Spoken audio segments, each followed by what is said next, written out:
guess it's 7:30, right? 6:30. 6:30. Okay, I'll call our meeting to order. Now it's 6:30. And you've all received the minutes from John. Some people sent back questions. Can we move? Yeah, the only change that was really suggested was Barbara asked that just be consistent with her name, whether it be Barbara. So I just put Barbara throughout, and that was really the only change from that. And who was on that subcommittee? I don't know who was on that subcommittee. There's one subcommittee we didn't know. We were going very fast. John and I agreed that this time so we have to slow it down a bit more on what's today. decided. And then at the end of the meeting, we will go through this sort of action steps and summarize, like who's doing this and who's doing it. But could we have a motion to approve? I think, well, before we do that, I could amend that now if we want to clarify who's on that. Once we adopt. I think the people that I know of who think they're on it are me and Kevin and Steve. Personnel? The one who was surveying other stations. Okay. Why don't I add that and we'll adopt as amended. So I'll make a motion to adopt the minutes as amended with the names you three added to the research committee for process. Yeah. Second? Okay, Barbara. Okay. The agenda is in front of, it's up there. Any changes? We have to vote. Voting to accept the previous minutes? Yes, all approved of the motion to accept the minutes as amended? Yes. Yes. Okay. I hope this format works for people having things here. We print so many things and we're trying to figure out a way to do that less. Could we move the bottom? What?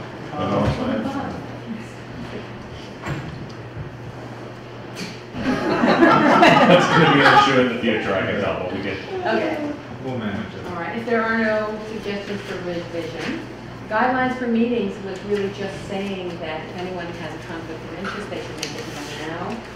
We will have, of course, opportunities for the public to make comment. And there will be two opportunities as the program committee is doing. We thought that was a good way to follow at the beginning and at the end. If there are very long statements, we're asking them to be ready. So if we may move on then to comments from the public. It's all yours, folks.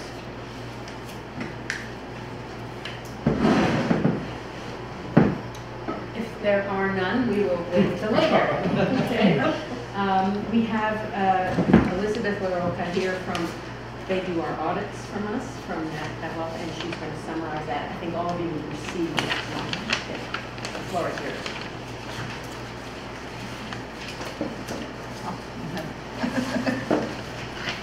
I'm Elizabeth LaRocca from that capital company. I was the partner in charge of this audit.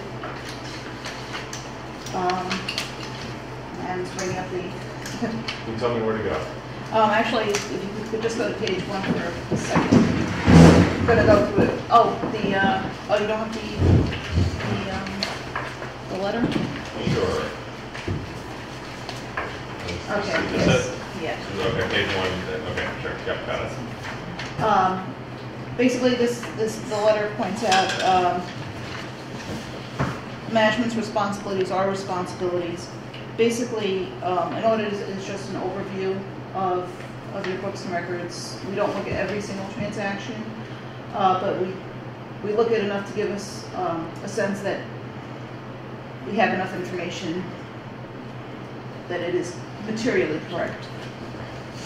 And on the next page, in our opinion, the financial statements referred to above present fairly in all material respects the financial position of Radio Catskill as of December 31st, 2012 and 2011, and the changes in its net assets and its cash flows for the years that ended. So basically, it's a clean opinion. We didn't find anything, we didn't see any big material deficiencies. It is a small organization, and we know that some board members had looked at things so that there was some oversight of what was going on with books and records. But since it is a small organization, the board has to be involved. Okay, the second page is the statement of financial position. For a for-profit business, this would be the balance sheet.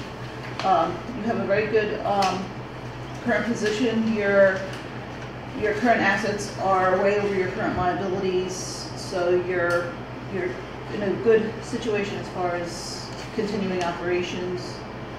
And you have that donate property, the rowboat that's sitting there.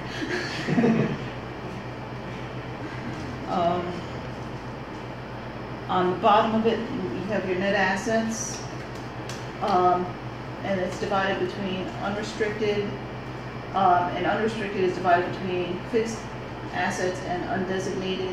The fixed assets obviously are the building and equipment. The undesignated is basically the money you have to run the radio station. And the temporarily restricted is explained in Note 5, but basically that is the Corporation for Public Broadcasting. They're very specific on where their money goes and when you can use it. On page 4, the next page, this is your operating statement. You had a fair number of contributions. The numbers are relatively close to the prior year. Everything seems,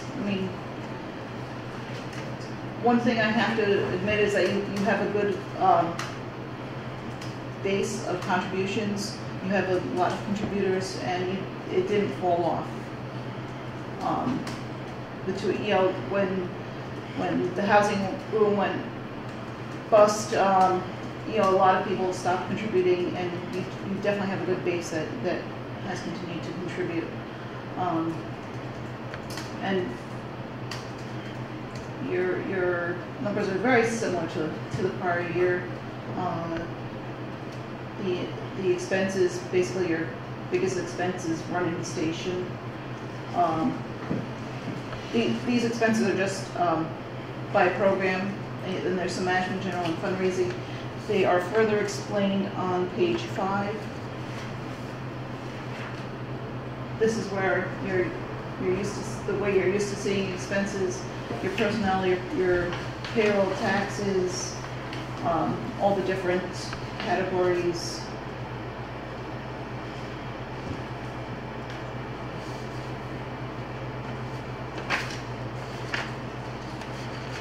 And if you go to the next page, that's the prior year's expenses, and they're pretty much all in line with the prior year.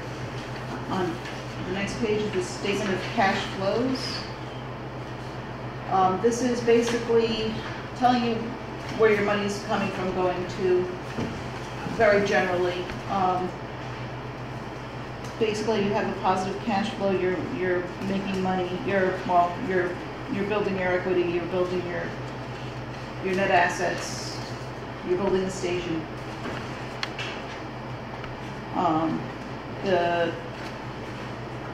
There was some purchase of the fixed assets, which would be the fix up of the Pennsylvania station.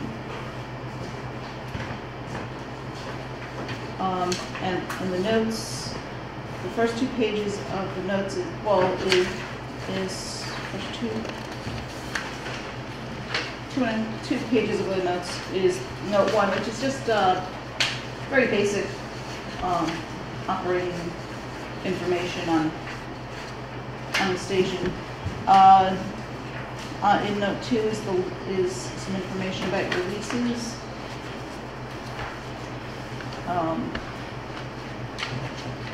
The two leased properties obviously are the station here in Jet and the station in Homesdale.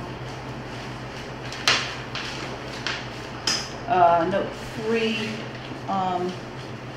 is the fair value measurements. It's just a note about your mutual fund, and they did increase in value.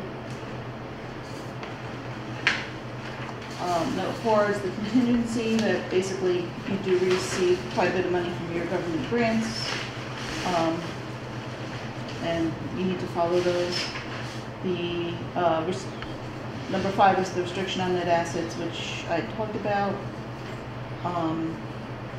There's a concentration of risk because the station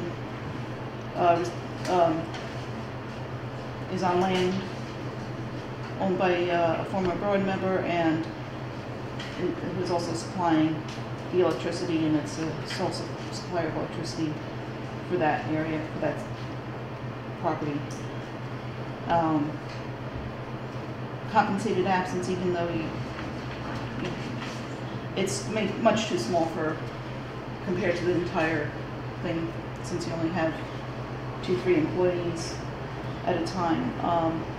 Employment benefits just explains that you have a 403B, although you do not make employer contributions. Note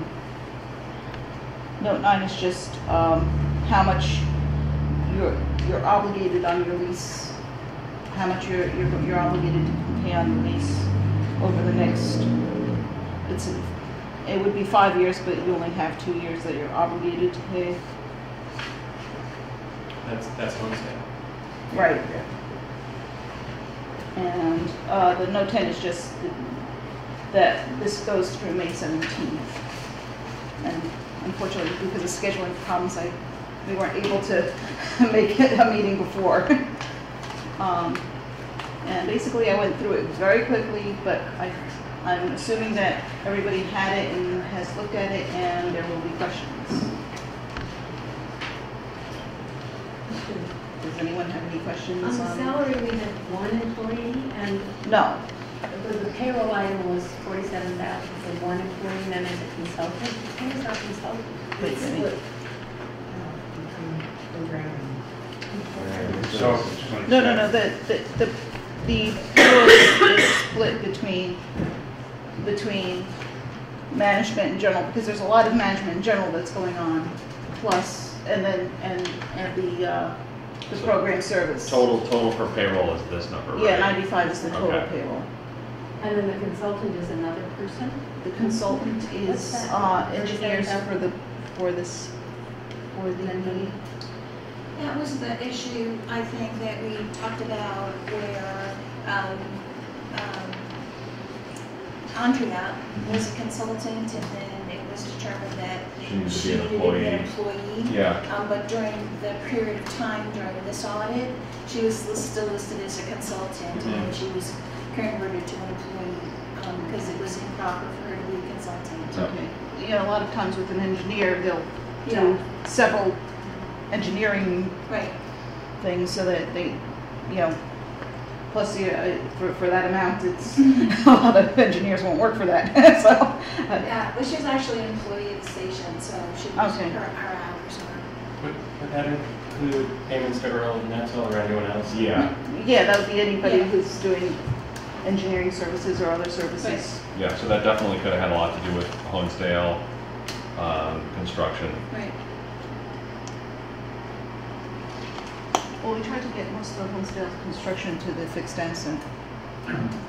do we have an engineer or retainer? Yeah, Earl. What was that? What would that be? That would be under the consultant. Oh, that's. Okay, are there any other questions? The mutual fund, you have it categorized as a level 1 asset. Do you know what fund it is in, or what instruments there is specifically? I don't have that with me, but I can get back to you, or I have a certificate of deposit at Wayne Bank. that's not the That's mutual not fund. the mutual fund, no. Wasn't there some mention of Vanguard? I think it's Yeah, Vanguard. yeah. I'm pretty sure. Vanguard's Yeah. got 1,000 funds. I'd like to know what kind of fund it is. Okay, I can get back to Adam, or Adam And, probably could and also, get back to you who on is that. managing it. Yeah, but it seems to be going up every year. It doesn't seem to. It seems to be in a stable fund. And Barbara, Donatelli, and I are going to break down all of those things for the next meeting and do it here, so that it would be everything under insurance, everything under taxes, everything under investments, so you knew the names and exactly where everything was as we work on the budget. So that was going to be our next meeting.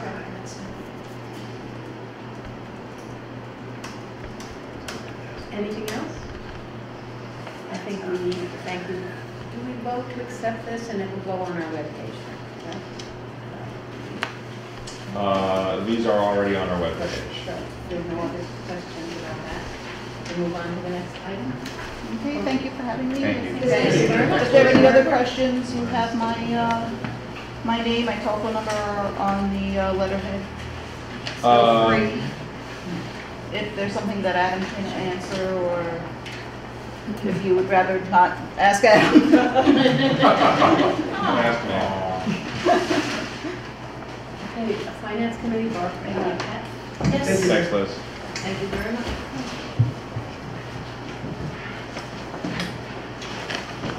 So I submitted a treasurer's report to you. What?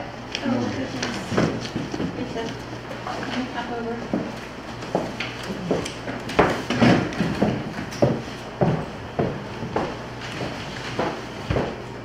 Careful, careful. Thanks. Thank you so much. Hazardous.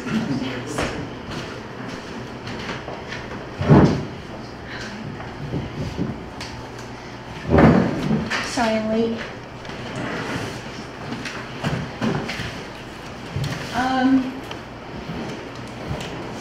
Right, so I submitted the treasurer's report to you online. I hope you all had a chance to look that over so you can see. Included Liz's report, and also that we have some paperwork to sign today. So we had our income tax return and the report that we have to file. So Sonia has that, and have you shared that at all with anybody to look at? Okay. So we have a copy here of the report with our income tax returns in them, and I didn't make copies for everybody. I just thought I would pass it around so you could see it. The income tax return has been filed, e-filed, signed by Adam. And then we also have an annual report that we have to provide for our not-for-profit status, where we answer a series of questions, and that's also in there. This was also prepared by Matt Pavloff. And there was also a form for Pennsylvania income tax, which they questioned whether or not we had to file that because of our satellite station in Homestead, but we didn't have to do that. So, but I have the form here in case we had to. So I'm passing that around for you to look at. And did everybody get a copy of the report that she just gave us? Yes? Yes. Okay, that's good to know. And Barbara Donatelli, the bookkeeper, who does a great job, had sent me earlier in the month a copy of the profit and loss, which was the budget versus actual, as well as a copy of the balance sheet. And so she sent me another one yesterday based on figures from August 19th.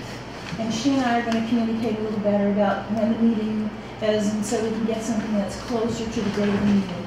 So I made copies for you of our balance sheet, profit and loss budget versus actual as of the 19th. And I'll pass those around so you can have them. And then also a copy of the balance sheet, which shows our assets and our liabilities from the 18th or the 19th of August. And basically next month, Barbara and I are meeting for a work session right after Labor Day, and we're going to just do specific breakouts of some of the expenses that we pay. So we will all understand, because there's a lot of things that I don't understand either about where our insurances is, what the taxes we're paying for, what we're paying for, and exactly where the investments are, so you can see breakout on everything, and we'll do it piece by piece. This was a long meeting again, so we decided not to do it this month, but to do it next month when we had a little bit more time to talk. Because then we're going to start, that'll be the basis for us developing a 2014 budget. So once we all kind of understand where we are now, then it'll be easier for us to see exactly what our expenses are. It'll be easier for us to develop our 2014 budget from there. Okay? Any other questions? Oh, also on that, I sent you the copy of the narrative for the grant, for the hazard mitigation grant program, so you see what we wrote and what we asked for. And then I also found another grant. I found 2 possibilities, and so I'll bring you that information. We had talked a couple of times in the office about records and where they were, and I found an archival grant, 2 of them, which would pay us and pay for a staff person to come in and archive all of our records, including music that we have upstairs. And I understand that the station has a 25th anniversary coming in 2 years next year. And so it may be appropriate for us, in recognition of the 25th anniversary, that we apply for this. So I found one from the endowment for the humanities, had an archival grant, and the other one I found the other day was from the Grammy Corporation that had an archival grant. I know, but they were looking for people to archive music, and it would be for small entities like ours. And I understand that there's music upstairs in the attic of the station, so we could start to put together our records and our history as a radio station, and any music and programming that we have saved, and put it into an archive. Usually they have a librarian, that someone with that kind of experience that they fund to come, who knows what they're doing, so that everything, all of our records can be put in the proper perspective for that. So I reached out to Christine Ahern, who had an interest in that, to see if she would help me with that. And so we're gonna bring to you a proposal for that grant application, so you'll see if you agree with that, and we'll go forward. Sounds fabulous. It's a good time for us to archive those things, right? Can we say we got a grant? Ooh, wouldn't that be something? A Grammy-winning station. There's records up in the greenhouse too, I think. Are there in the Yeah. greenhouse? Yeah. And somebody was talking about, was it Gandalf programming that he had? Did you mention that? Yeah, John? that he's just got hours of interviews with Yeah. modern One of a composers kind. that ought to be archived and preserved. And we have our own programming that we've I done. mean, there's That, like little license Michael little Studio G B and that stuff David that, did. Yeah. it would be great to Yeah. have that preserved. so, next project, we'll see how it goes. Okay. Can I ask a question on that? Yeah. I'm just curious about this rowboat. Does that really say it's $19,000 rowboat? So what I understand from That's some rowboat. Adam, yes, well, so when someone makes a donation, and I volunteered, still do for Habitat for Humanity, and so people donate something to a not-for-profit.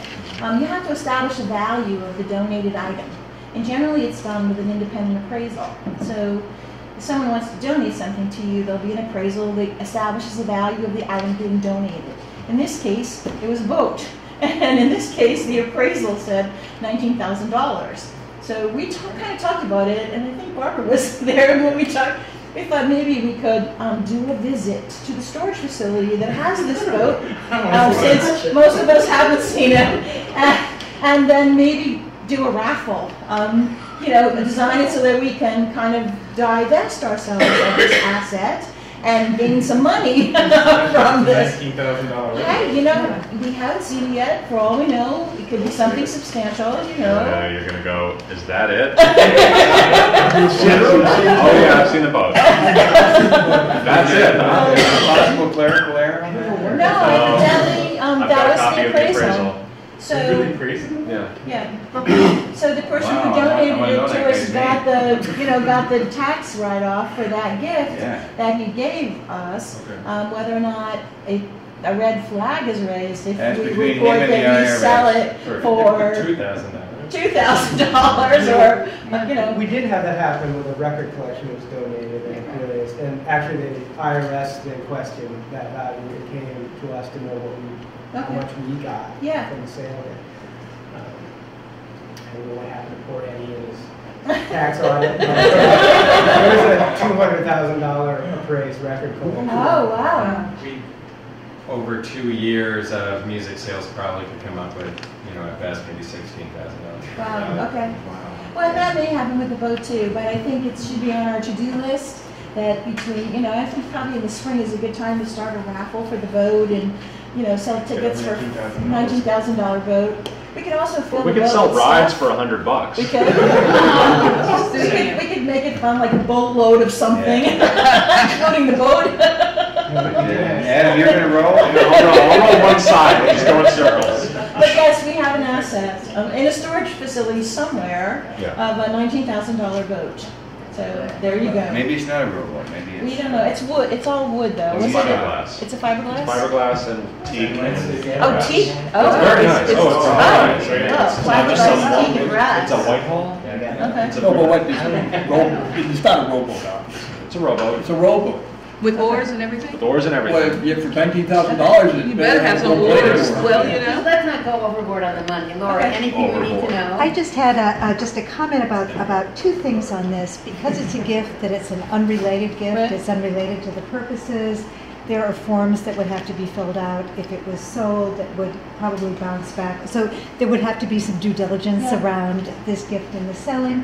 In raffles, not that they're impossible to do, but as many of you may know, they are so severely restricted by the New York Gaming Commission. So just to interject, if you do one, you should make sure all the T's are crossed. Yeah, I just applied for one for another not-for-profit in Moscow, and so yes, it was a lot of paperwork. A lot of stuff. But it was. This is not a new rowboat, right? We've had this in a little while. Yes, we have. Yeah. Has it depreciated? Or appreciated. Or appreciated? If anything, it's appreciated, yeah. Does it really hurt us to carry it as an asset? No, I mean, it's kind of a waste of an asset, isn't it? I mean. Well, yeah, but I mean, you it's could not run a us- real, our total assets are 20,000 short, is Yeah. what I'm saying. Yeah. Are we paying storage on it? Are we paying storage on it? I don't know. No. No? No. So maybe Next topic. with your the tours of the greenhouse. Go see the rowboat. It's close. If anybody wants to see it, let me know. Somebody can go over the dam, maybe in the rowboat. Well, There we no. are. There we are. Okay, moving on from there to other money. Barbara? Okay, so the Fundraising and Community Relations Committee has met. We've had 4 trustees, 4 longtime volunteers, and 8 community members who have gotten in touch about being interested in working with the committee. We have another meeting scheduled on the 24th, and anyone who is interested in attending is invited. One of the things we're going to need to do is figure out how to establish committee membership, because I can see that, a lot of people, coming in interested in working on something in particular, but not necessarily willing to, commit to being a, permanent member of the committee and be, counted for quorums and so on. So I think we're going to have to figure out how to, establish committee membership versus anybody who wants to come at any time and work on things as being, an advisor or an ad hoc member or something of that kind. So if anyone has any suggestions on that, please let me know. On fundraising, I don't want to step on Adam's station manager report coming up, but we're talking about the pledge drive coming up at the beginning of December with a 50,000-ish kind of goal for that. I want to reach out over the course of the next couple of months to prior donors who are currently lapsed, who haven't given to us in the last 12 months or so, or at least use that as the starting group. And I have a list of about 35 people that I would like to just pass around to the board of people who I think are prospects, and just to find out whether anyone knows them personally, because if the note comes from someone that you know personally, I think it's more impactful than if it were to come from me or Sonia or Adam. So if you know the person, just put your initials next to them. But I'm thinking in terms of writing notes to them saying, we've missed your support, we'd like to have you back, blah, blah, blah. I did reach out, just to add to that, to the Jeff Bank. Great. Because they have that at $2,000 Sort of grant that they sort of offer grant us. that they offer us. And I know the vice president there who does corporate work, so I reached out to him and I'm waiting for an answer on that. What we have to do to access that money again. Okay, great.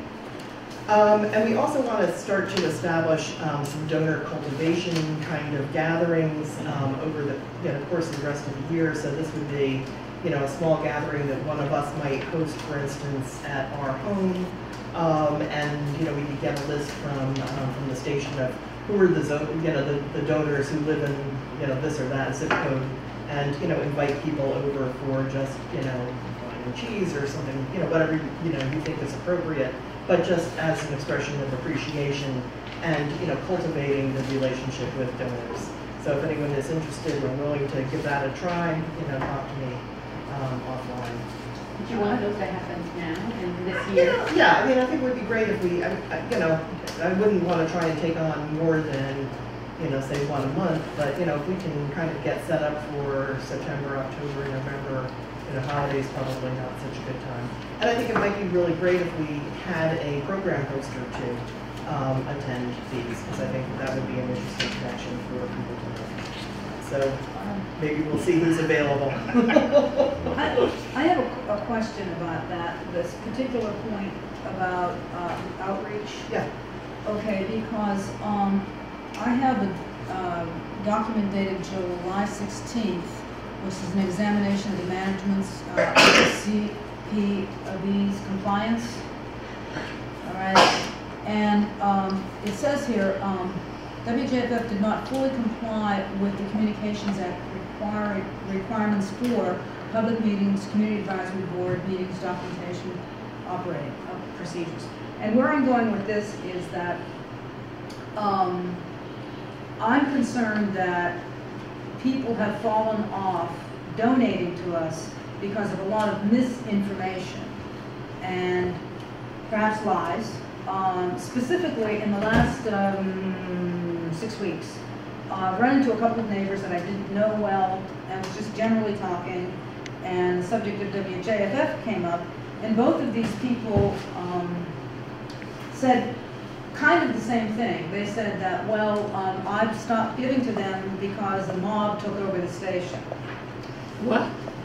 I stopped giving because a mob took over the station. I heard that from two people. So my point is that, and this is related to Barbara's outreach, in as much as I think we need to, as a board, maybe all of WJFF, volunteers, members, and so forth, have the same talking points over and over so that the community understands that there was no hostile takeover. In fact, the previous manager, the previous board were out of compliance.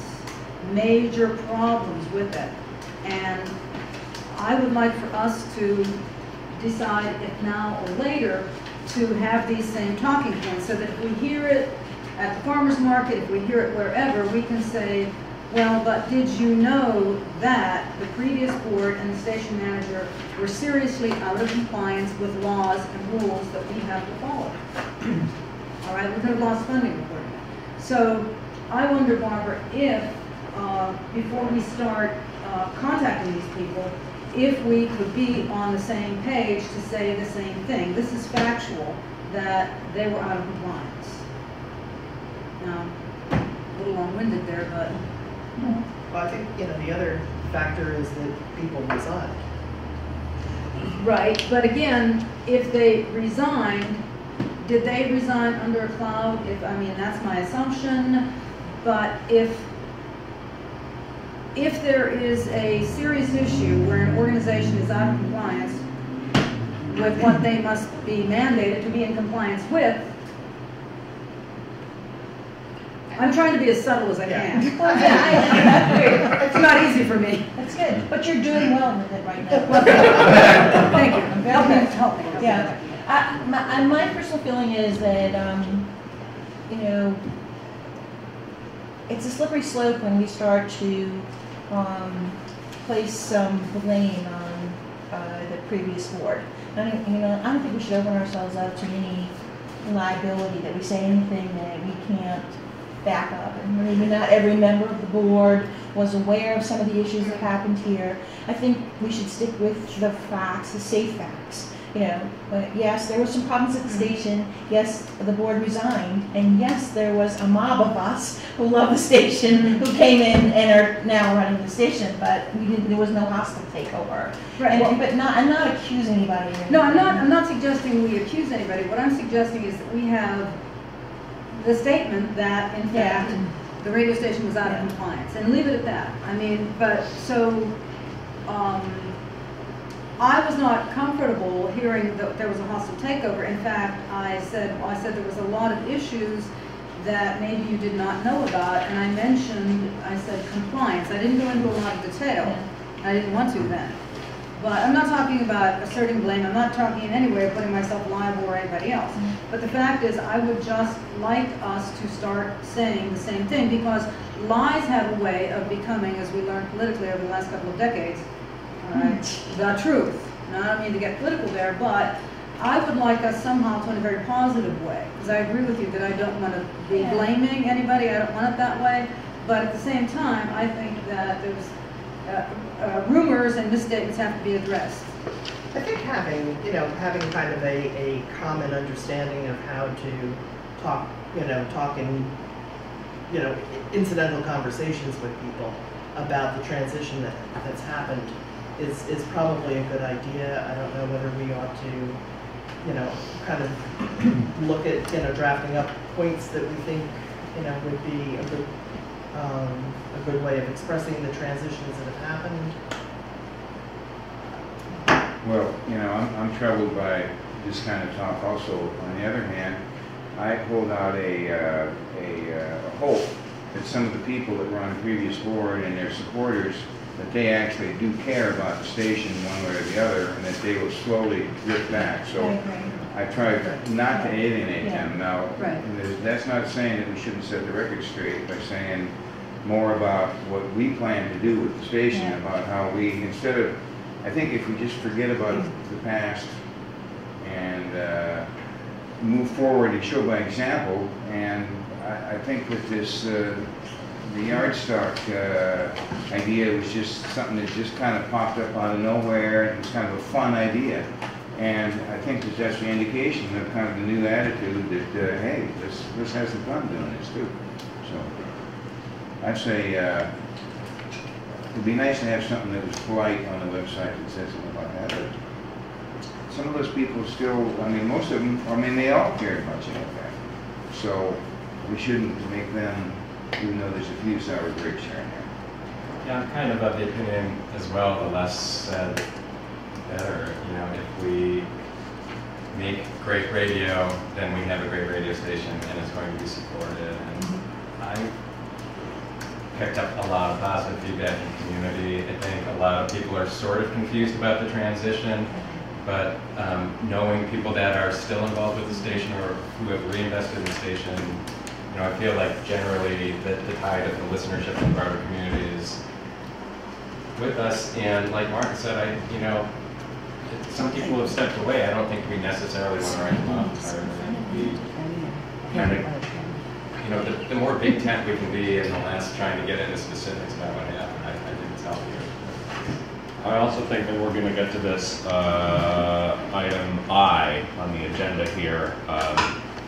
There's going to be a public letter that goes out that talks about what the CPB found, which is going to be mismanagement, and we'll talk about this in a little while.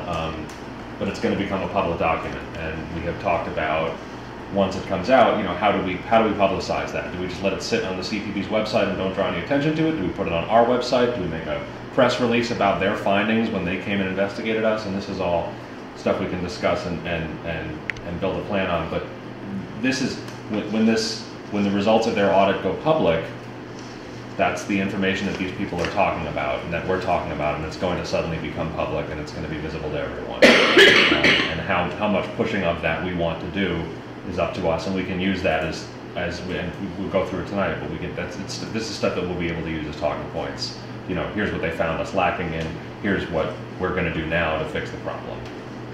So it's more important than anything that we can write. I don't think you ever make yourself look good by tearing somebody else down, and I think the station speaks for itself through its broadcast every day.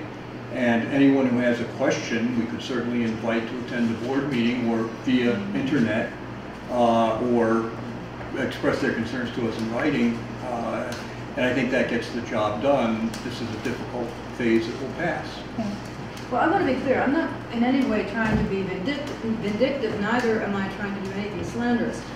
I am just eager for the truth to come out, and maybe Adam has answered it in that way, that that once the information is public, we can decide about that. But whatever we can do to set the record factually correct is what I would like to see. Well, I actually think that we're doing what we can do to set the record straight just by demonstrating, I think all of that is the different projects. True. And I personally don't know that we need to make an explanation for anything that was, and just simply say, this is what we're doing, this is how we're moving forward, and I think you'll hear it, and you'll see it. That's just my, because I agree. When you start defending things or trying to explain things, you only kind of dig a hole that you really didn't know you were standing there. And some of us most of us weren't here. People ask me, I say, don't know. I don't want to know. I know what's happening now, and I can tell you what's happening. And there were some people on the board that have been on there a month. Yeah. Well, short. I mean, there's new members of the board. I was the only one. So some divergence, John? No, can I go back to the fundraising? Yeah, we want to, is there any other comment on this issue? I would think we would want to revisit this again as time goes by. One of the things that distinguishes this board from the previous board is our commitment to really being open and transparent. If anything is different between when they all resigned and us, it's that we promised that nominations were open, all the things were open, our meetings are announced. So with that in mind, we may at a later date want to, sort of for the record, things should not be hidden. But if there's no more comments on this, let's go on. Barbara, any other items? We've been looking at or John, did you? I have a question, but when you looking at a calendar of events. Adam's talking about an event for a Halloween party. We're also working on a holiday party, which I understand is basically a resurrection of some of the holiday parties of days gone by. Maureen Neville is coordinating this event, and she's been in touch with some local musicians and was also planning a tricky tray. And we're looking at that on 12/14. Some other ideas for events that have been discussed but are not in any kind of planning stages yet. A contemporary music festival was proposed by Evelyn Fletcher from the Monticello area. There was discussion about art stock, something like food stock, but being either fine artists or a combination of fine artists and crafts. And also some discussion about doing some kind of events for children. Thought that was something that would be worthwhile as well. We've talked about doing a listener survey, or being able to kind of create a profile of who our listeners are. And I sent you all a copy of a first cut of the survey. I'm going to be talking about this with the Community Advisory Board at the meeting on the 25th. But wanted to begin to get some kind of a better sense of who our listeners are. Be able to distribute that both through email and also at events and at tabling and so forth. Speaking of tabling, we're going to be at the Conneaut Lake, the last farmers market of the season on 8:30. If anyone would care to join me that day, I would be happy for some company. We've also got participation at the Chili Fest for Bethel Woods on the 12th. So we're also soliciting comments on the draft of venues for doing this for next season. Barbara, Conneaut Lake, Conneaut Lake, that starts at 4? It starts at 3. Okay, 3 to 6. Yeah. In terms of social media, we're looking to get some sense of where we've got Facebook pages and so on for our various programs, and some members of the committee have expressed willingness to help program hosts who do not have that to get that set up. If the idea of it being free media, it's something that we should have, and perhaps even bios on the website and so on. In terms of public relations, we've had a committee member who's offered to create stories and press releases on items of interest, and I think the first thing he's getting started with are the new programs that are about to start up. So, and again, trying to get some more publicity and awareness of what's going on in the station. Is that for print media or? Yeah, print or websites or, you know, whatever it might be. I don't know that we get other radio stations carrying stories. In terms of underwriting, I've been working with Adam about, you know, kind of updating the rates and, you know, perhaps doing a, you know, a blitz in terms of approaching some new businesses, possibly also offering some of our underwriters the opportunity to record their own announcements, so that they say. That can't happen. Oh, that can't happen? Okay. Oh, well. All right. But, you know, getting that kind of, has not, the rates have not been updated in years and years. Makes sorry, Barbara. That's okay. Just with the underwriters recording their own announcements, the FCC is pretty particular with underwriting in that one announcement can't be any better than the other. There can't be no real preferentialness around them. So the business owner can't, for whatever, the business owner can't use their name or use their own voice. I think stations have asked about using background music behind them. And maybe if all the underwriter announcements had the same music behind them, it would be okay. But we keep it dry. Right now, we're working, and we've been having volunteers read the announcements out of the book. We're working on recording all the announcements, so they'll go back to being buttons, so they'll be sort of foolproof. Yep. But it's going to be a variety of voices, and there's not going to be any one voice that's better than the other. You don't, you know, if a business signs on, they don't get to pick the voice. It's just everyone kind of get dealt the same hand cards. And then the last point, you know, a lot of the people who have come together to discuss fundraising and community relations have come to the same point that, you know, the PSA announcements and the arts calendar that we do, you know, is great, but it would be wonderful to be even more of a, you know, place to go for information about what's happening. So there's, you know, a lot of interest in kind of building on the foundation that we have, perhaps having, you know, this on the website, but, you know, having more information about area events. So that's a committee report. Sounds like you're busy. Yeah. Let's see. One thing would be, would you be able to send me your report? Can you send me digital? Sure. PDF at all for the minutes? What's it worth to you?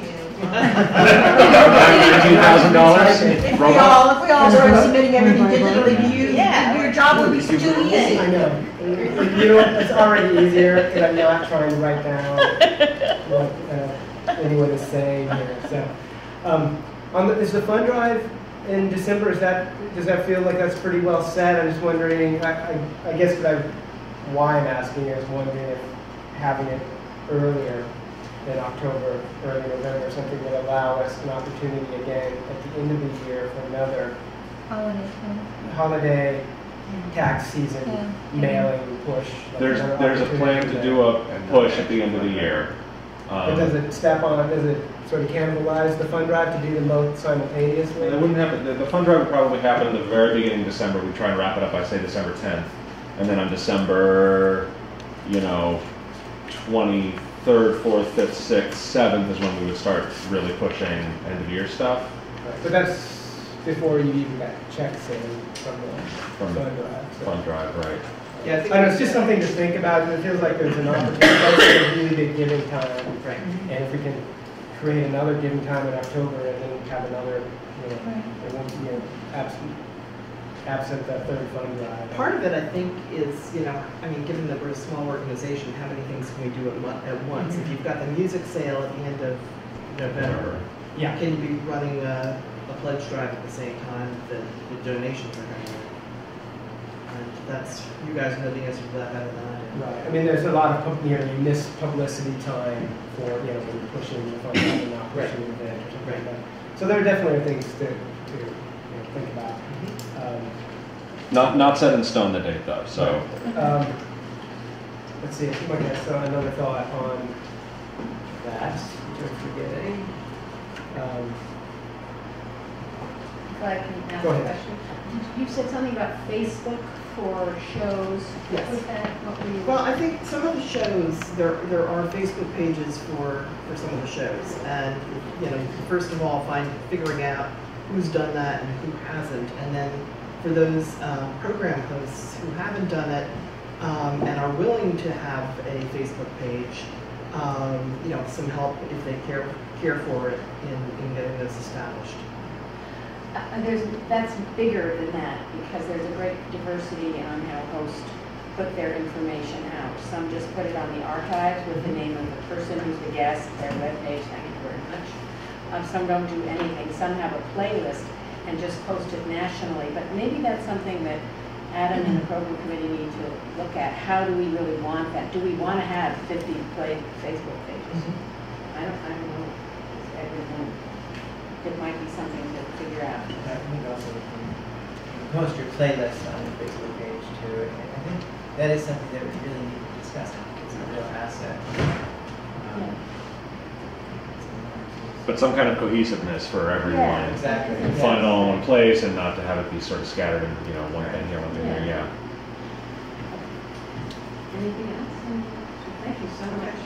I guess I was just going to say, if, you know, you could just study this personally, but I'm parsing the database and stuff for some of the targeted mailings, you know, if you need anything from me. Great. Thank you. I'm happy to do that. So I think that's it. Any questions? Okay. If there's nothing else, we'll go on to facilities. Okay, well, when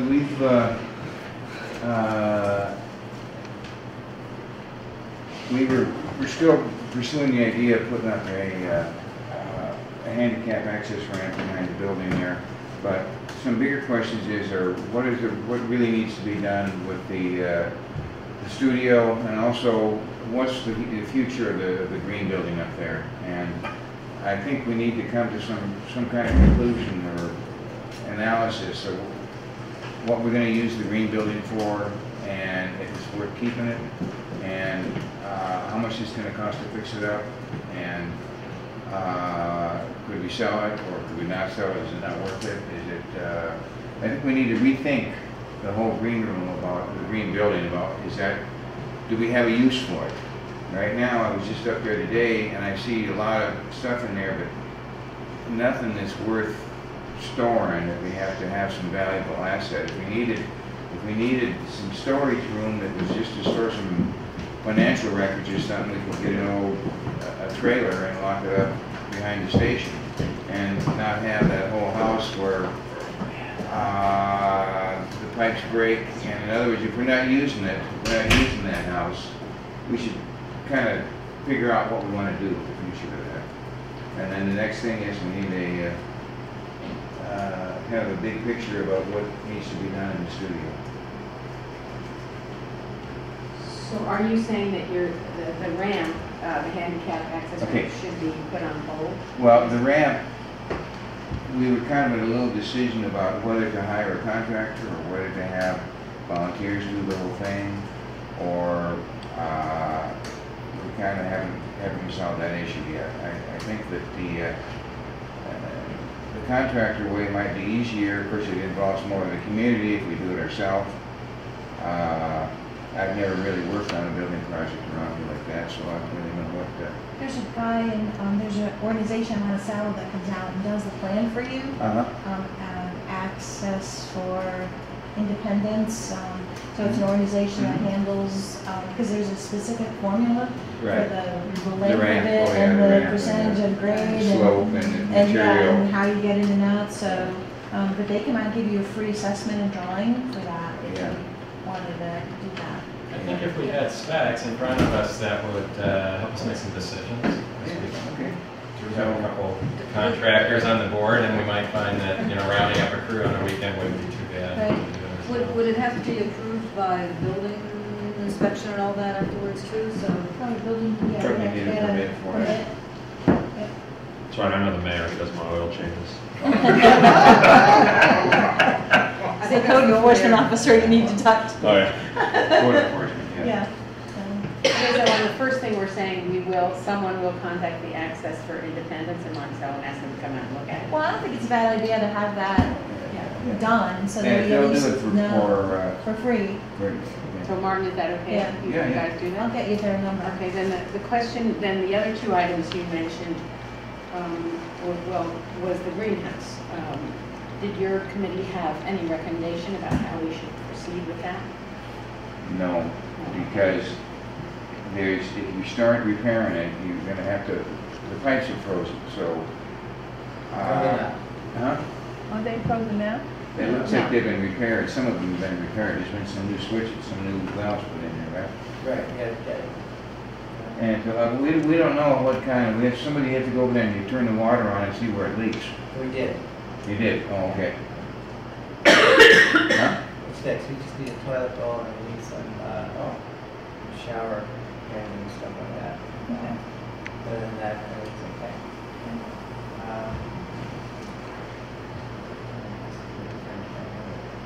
So there are three facility things that are major. One is the stair access, which we're going to move. Right. The other two, I guess we're saying need a lot more thought. The use of the green building, how do we want to do it? And the studio, did we not form a work group?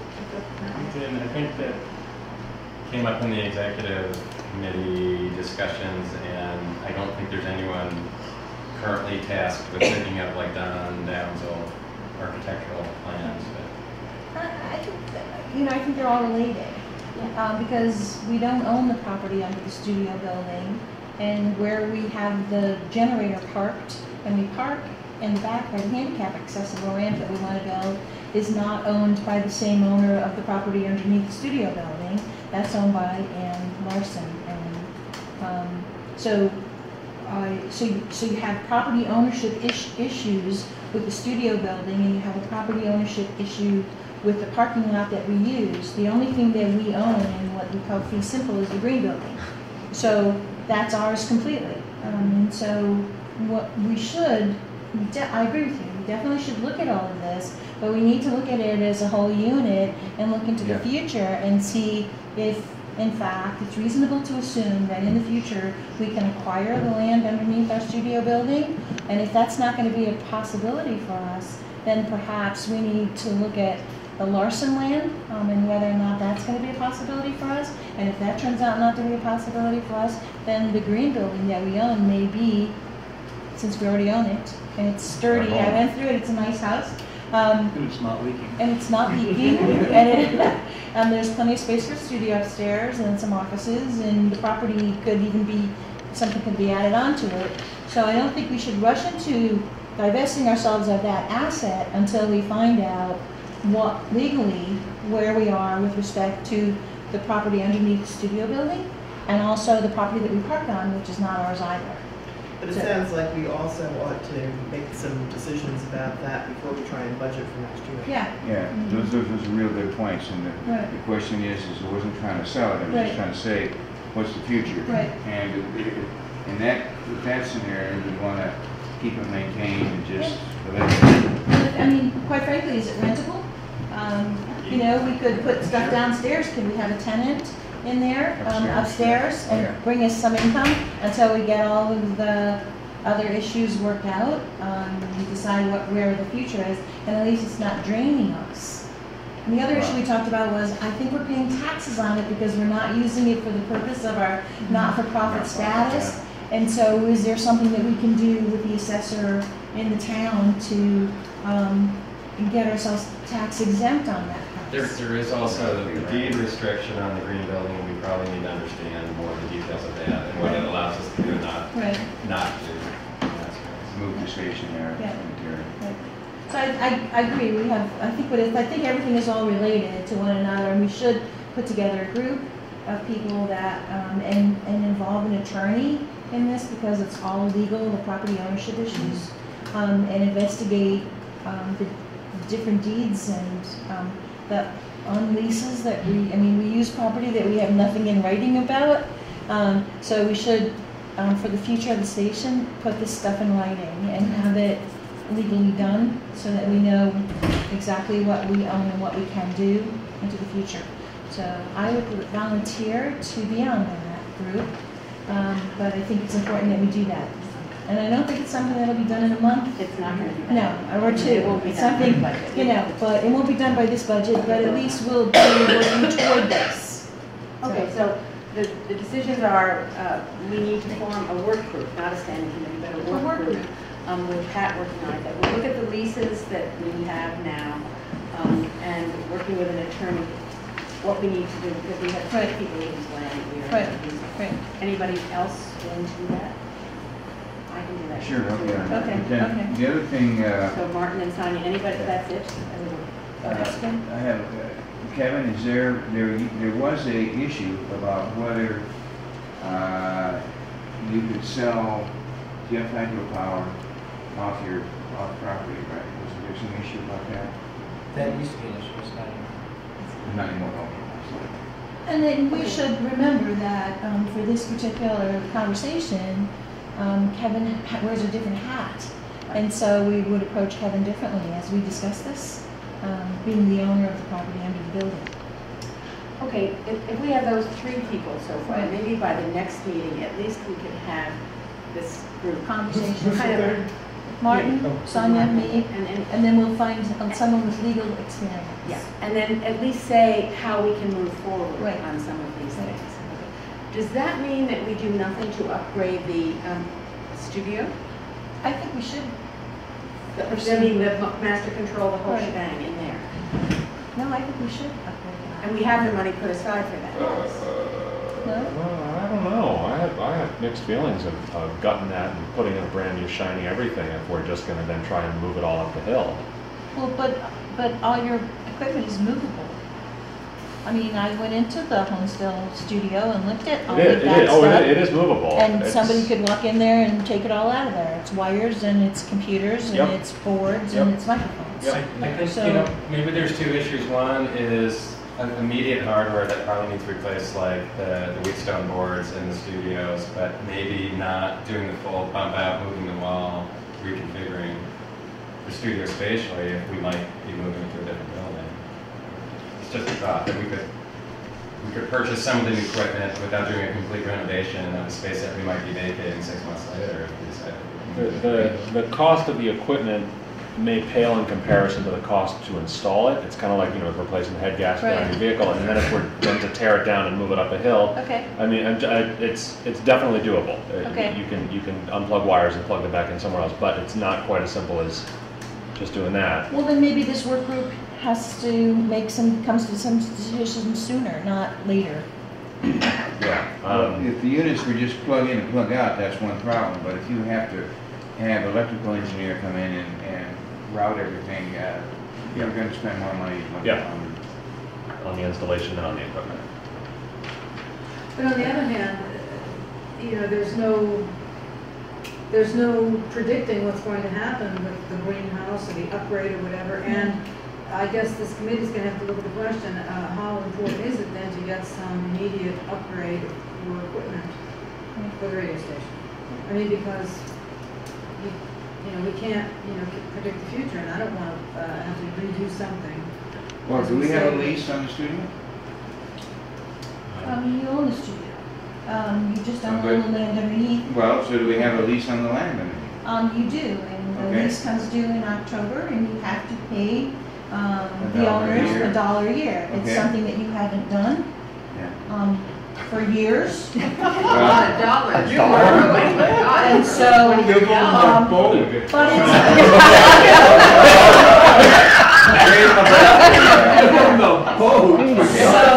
so yes, you do have a lease on the land for $1 a year, and it seems to be more or less of an agreement. But I did find something in writing. But the fact is that we, Radio Catskill, WJFF, has not paid the rent, the $1 we pay our back rent. Interest on the dollar a year. The other thing is it possible to get like a 10-year lease? Anything. If you get a 10-year lease, then you'd be a lot more willing to sink a lot of money in equipment. So we knew we were going to be here 10 years. Then we won't pay $10. There you go. All right, so let's do our work. Let's do our work about come this. up with some. But I think that, because the station in the poor shabbiness it is compared to what we've invested in Homesdale. Right. It just doesn't seem well for people who are working there all the time. It's not right. And even if we're only, even if we're not sure about the long-term future, I think that getting the ramp in is really critical. There's something about not having handicap access that's really hard. And of course, that brings up the other issue, once you have handicap access to the door, Now, on the inside. But Well, you have to have that's handicap access to the secondary. bathroom. That's all. yeah, well, Well, maybe this group that comes can give us some advice. I'd be curious about getting between upstairs and downstairs too. I think- You don't need Well, to. If you Yeah, can bathroom handle it on one upstairs. floor. Go down the driveway. Yeah, there's a bathroom upstairs, you have a parking area that, right by your access point, and there's a place where you can meet. But is the door Right. wide enough? Sometimes the Yeah, door. yeah, Yeah. Okay, so can we move on? One quick thing, since I don't know the background, one thing that might be helpful is knowing what is the background of the greenhouse? What was it originally for? Why did we get it? Yeah, we could do that. I mean, it doesn't have to be here, but I think it'd be helpful to Yeah. understand, so We could do that. as we plan to. Okay, do that. Okay. Program. Julia? Hi. Hi. Everyone. So here's our report. First on membership. I was voted in chair of the program committee at the last meeting. Hey. So we have a chair for the first time in many months, which is great. We had, as you all know, 3 interim members when there were 2 and only then 1 permanent member. Dick Reisling and Edie Downs served there for meetings, and they were enormously helpful and have now revolved off. Brenton is in for, I think, 2 more meetings, and then he will revolve off.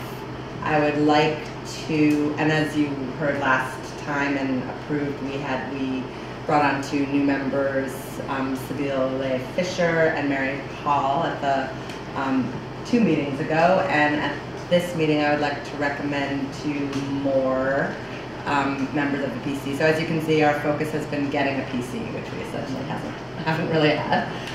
So I guess I'll make the recommendation now. The PC voted to recommend to all of you to appoint Valerie Mancy and Jason Dole to the program committee.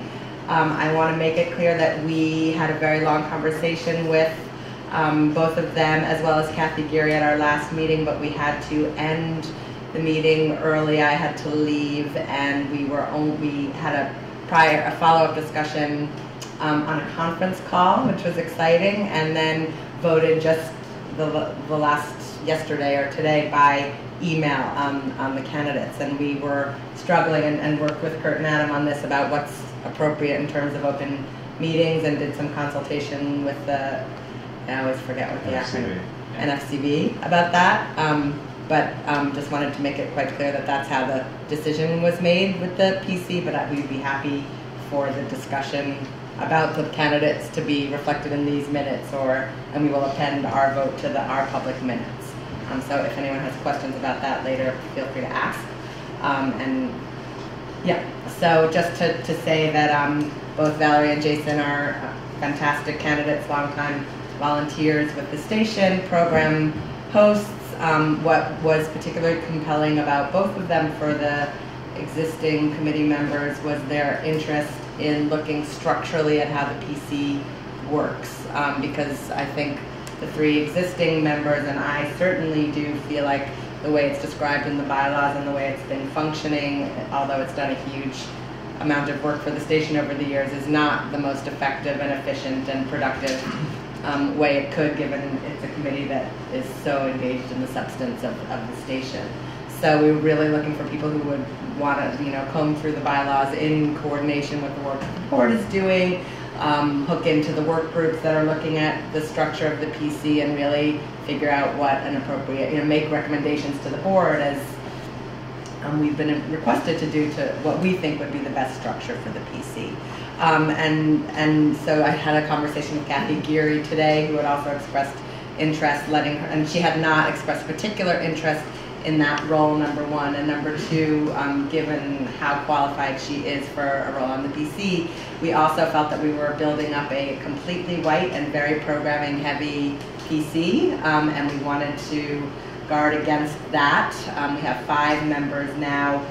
Only 2 are non-programmers. That's one of them is myself. And we want to have at least 7 people by the end of the year. And we wanted to leave some room open for community outreach, both to different levels of community representation, ethnicity, and also non-programmers.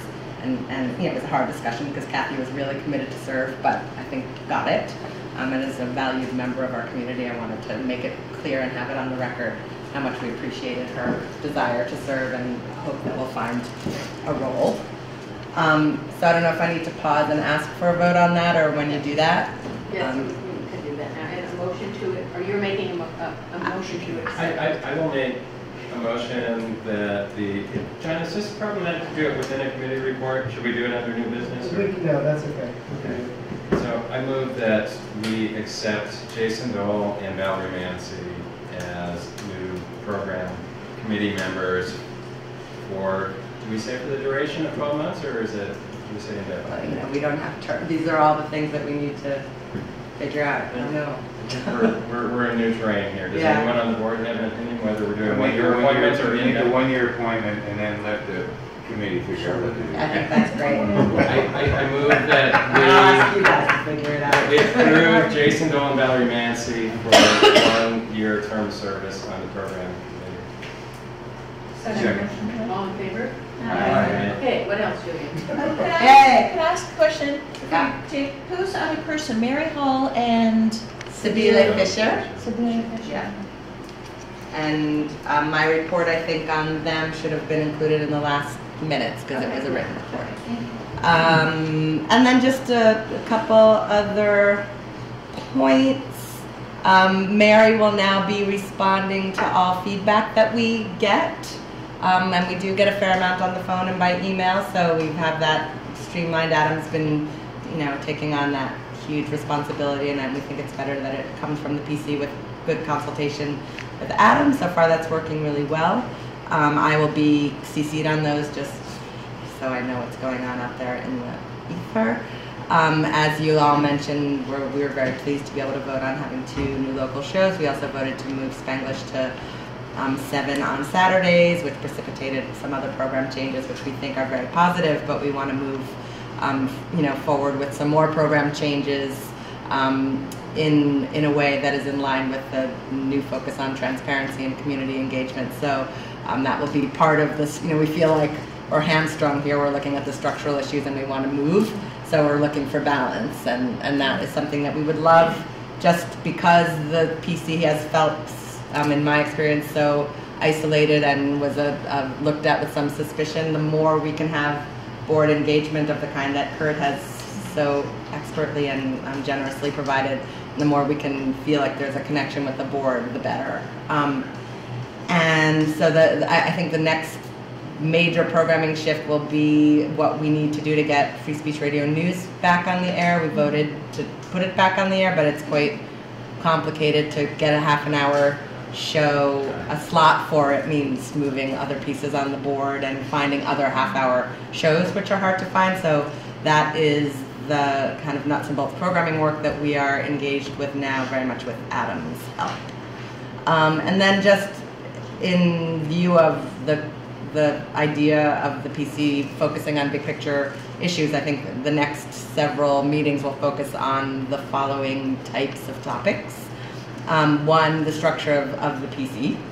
So I know there's a work group looking at other stations and how they manage programming, and I've talked to Kurt about being involved in that, and Valerie, before even being appointed, is starting calling stations all over the place. So I think we'll be in a good position to contribute to those conversations, and again, guidance on how to do it would be great. How we review shows, we haven't been doing it systematically, we haven't been doing it well. So that is a whole other topic, which includes looking historically at how we've done it and looking at having it be, I think, a much more peer-to-peer driven process, and that's something that Kathy Geary is quite interested in. And again, we felt we needed to have the process in place first before we start doing it.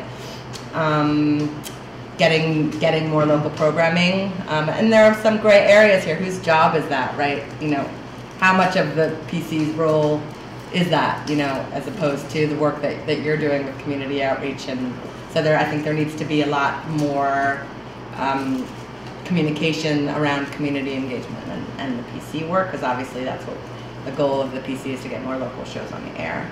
And then smaller issues like the, what do we call it, the disclaimer, and some shows that have been had adult content. We want to kind of get our heads around what the right approach to all of this work is. The disclaimer seems to be somewhat strangely applied to certain shows and not others. Right. And we're not comfortable with that. That's something that's sort of immediately come up with the new members, which I thought was a very interesting and politically interesting conversation to have. So just that was to give you a sense of what we'll be looking at. And that is it. We've come across in our, getting in touch with some other stations, we've come across in some cases what they use as a program review kind of checklist. We'll send that to you if you see any use for it. Yeah, we have one in the archives too, but it would be great to see other ones. But now that we have, as of right now, a full enough committee, we're going to start working on it. That'd be great.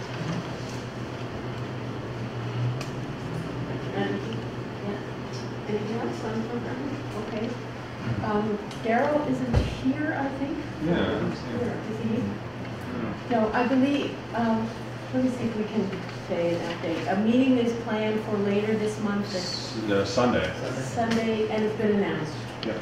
And he has some of the original people plus inquiries from others. One of the people maybe even more, who we interviewed to be on the board, expressed much interest in that, and we've sent that name over. It is Modu, his name I don't know. Modu Jew. He's an African student at the college. It would be very kind of an interesting voice on that committee. So we're hoping that it'll go forward, and the committee will be formed. They're having a formal meeting on Sunday, and it's over. I know one of the things that Daryl is working with, not wrestling with, is what criteria to use in adding people to the CAB. He's got really kind of nothing to go on, and I've asked him, what he thinks about this, and he's explained his two trains of thought that he's going to present to everybody at this meeting and see what everyone thinks. And he kind of indicated that he would appreciate some kind of guidance from the board. One model to follow would be to set some criteria and select people based on that criteria. So the criteria could be a wide gap of income range, or a wide gap of ethnicity or political belief, and basically use those criteria to select from a pool of, let's say there's 20 applicants, pick, and let's say they want the CAB to be 10 strong. How do you pick those 10 people? Well, if we have this set of criteria, we can go through the 20 and say, well, these 10 people meet. The other option that he had been talking about was basically opening it up to virtually anybody who wanted to participate, and say, if you can make our meeting schedule, because he wants them to meet once a month, which is a huge jump up from twice a year, which is what they were doing. But if you can commit to the meeting schedule, you're in. That was his sort of other idea, and I don't know how you guys feel about either one of those, but I think that he would appreciate some feedback. Did he have an idea of how he was going to solicit who he would invite to take part He had me run promos on the air and put an announcement on the webpage. We put something on Facebook as well. So the solicitation has happened, and he's gotten, I think, 20 names. So again, he's sort of wondering. And he's going to ask there's 5 current CAB members, and so they're going to discuss this and presumably vote on it. I mean, that's, I think, what they would do, but he is open to and probably wanting for some guidance from you all. So his idea about meeting once a month, in other words, he's saying that if anybody will join the meetings once a month, not occasionally. Right. Because if you're Regular attendance? for a meeting to count, there needs to be a majority of members present. So if all 20 people want to be on the CAB, but they can only each make one meeting a year, then there's never going to be a full quorum at the meeting. So the idea would be that, you know, participation is basically mandatory if you want to be on. Well, my thoughts were is that I like the second idea a lot better, and what I think is that if you have the more people that we can get involved in this radio station, the better it's going to be. And if we don't have something for them to do right now, we'll find something. The thing is, like, you could also assign from, if I remember correctly, we can task the CAB to do something. So what I suggest is that we give them a task in coordination with all the other fundraising that they put on, like 4 concerts a year. And that they have to figure out. They do a whole pledge drive on their own. What they could do is, first of all, I know that there's some folkies that are interested, right? So what the folkies can do is say, okay, we're going to figure out a killer concert that we're going to spend 4 or 5 of the people of this 20 can say, we're going to work on that, we're going to find the right thing, and they have to really, what it forces them to do, it drives them into the roots where you really have to be tied into the community. If you're going to have a folk concert, you want them to show up, right? So that would force them to get a little involved deeper in the community, and also it'd be a new source of revenue that we don't have right now, so it'd be new money that would be coming in. And I say anybody that applies that has shown interest in it, we should immediately appoint them. And at the end of the year, if the CAB says that this person has done nothing and hasn't come, then the CAB would have to recommend them for a 2nd-year appointment. So all we do is they come in here, oh, you're on the CAB, and at the end of the year, the CAB decides whether they want to keep that person on or not, so that we don't become the gatekeeper and say, you're not good enough for the CAB. I say, if you're good enough, if you want to volunteer for our station, we have a place for you somewhere. I like that because one of the stories that came out of that thread on WBAI that was going around was that their community board became unwieldy and destructive. And the ability of the CAB at the end of the year to say, you haven't contributed, and so we'll go look for another member. I think that's a neat compromise. They lost contact with their community. Yes. Yeah. I guess the concern I have, because I agree with you 100%, if someone's coming forward and saying they want to be involved in the station, yes, let's get them involved, but I just want to think a little bit about what the mission of the CAB specifically is supposed to be, as recommended to us by the Corporation for Public Broadcasting, that they're supposed to reflect on the decisions made by the governing body, which is the Board of Trustees, and programming decisions, and making sure that both these sets of decisions are reflective of community needs. And so they actually have to, have debate and then pass some, affirmation or suggestions of ways we need to be. I mean, they need to be a deliberative body, and I would have some concern, if it's 40 people, can they carry out that role? And I mean, I'm torn because I hear what you're saying. If there's people who want to get involved, get involved. But what if we steer them towards Barbara and this whole events committee, rather than being sort of seeing the CAB as a reserve pool of volunteers? Let's just have those volunteers assigned to all kinds of projects, but not only the CAB work. Yeah, I thought it was. I thought we had mentioned this before when he was asking for guidance. Was to structure, give him some guidance on a structure, potential structure that is more representative of the audience that we want to have, so that we have someone youth radio age on the CAB, so that we have a gray hair on the CAB, that we have a second homeowner on the CAB, that we have someone involved in agriculture on the CAB, that we make 10 or 12 loosely identifiable generic terms, and we want somebody from Pennsylvania and somebody from the eastern end of Sullivan County, and so we say, so here's your grid, this is your matrix, and so fill the cubby holes and see if you can, see if you can find people that are representative of the audience we want to have, instead of, you know, 20 people who, and I don't know who the 20 people are, but for all we know, they could all be, you know, the same age and the White same. guys named Jim, yeah. White guys named Jim, right. And so, but we need to, and folkies, like you said, but let's look for people who represent. We have a large Latino population. We have a large African American population. We have an Asian population. Yep, we want all those people to be represented. But we want to have some people represented on We have this. a lot of low-income folks. We have a lot of Could we research if it's possible to have someone who's incarcerated on the CAB? Could they participate? They can't listen to FM radio. No. Yeah, they can. Oh, yeah, that's what that's supposed to happen. Well, they Yeah, there was I'm trying to remember. Yeah, Liberty Green. Liberty Green.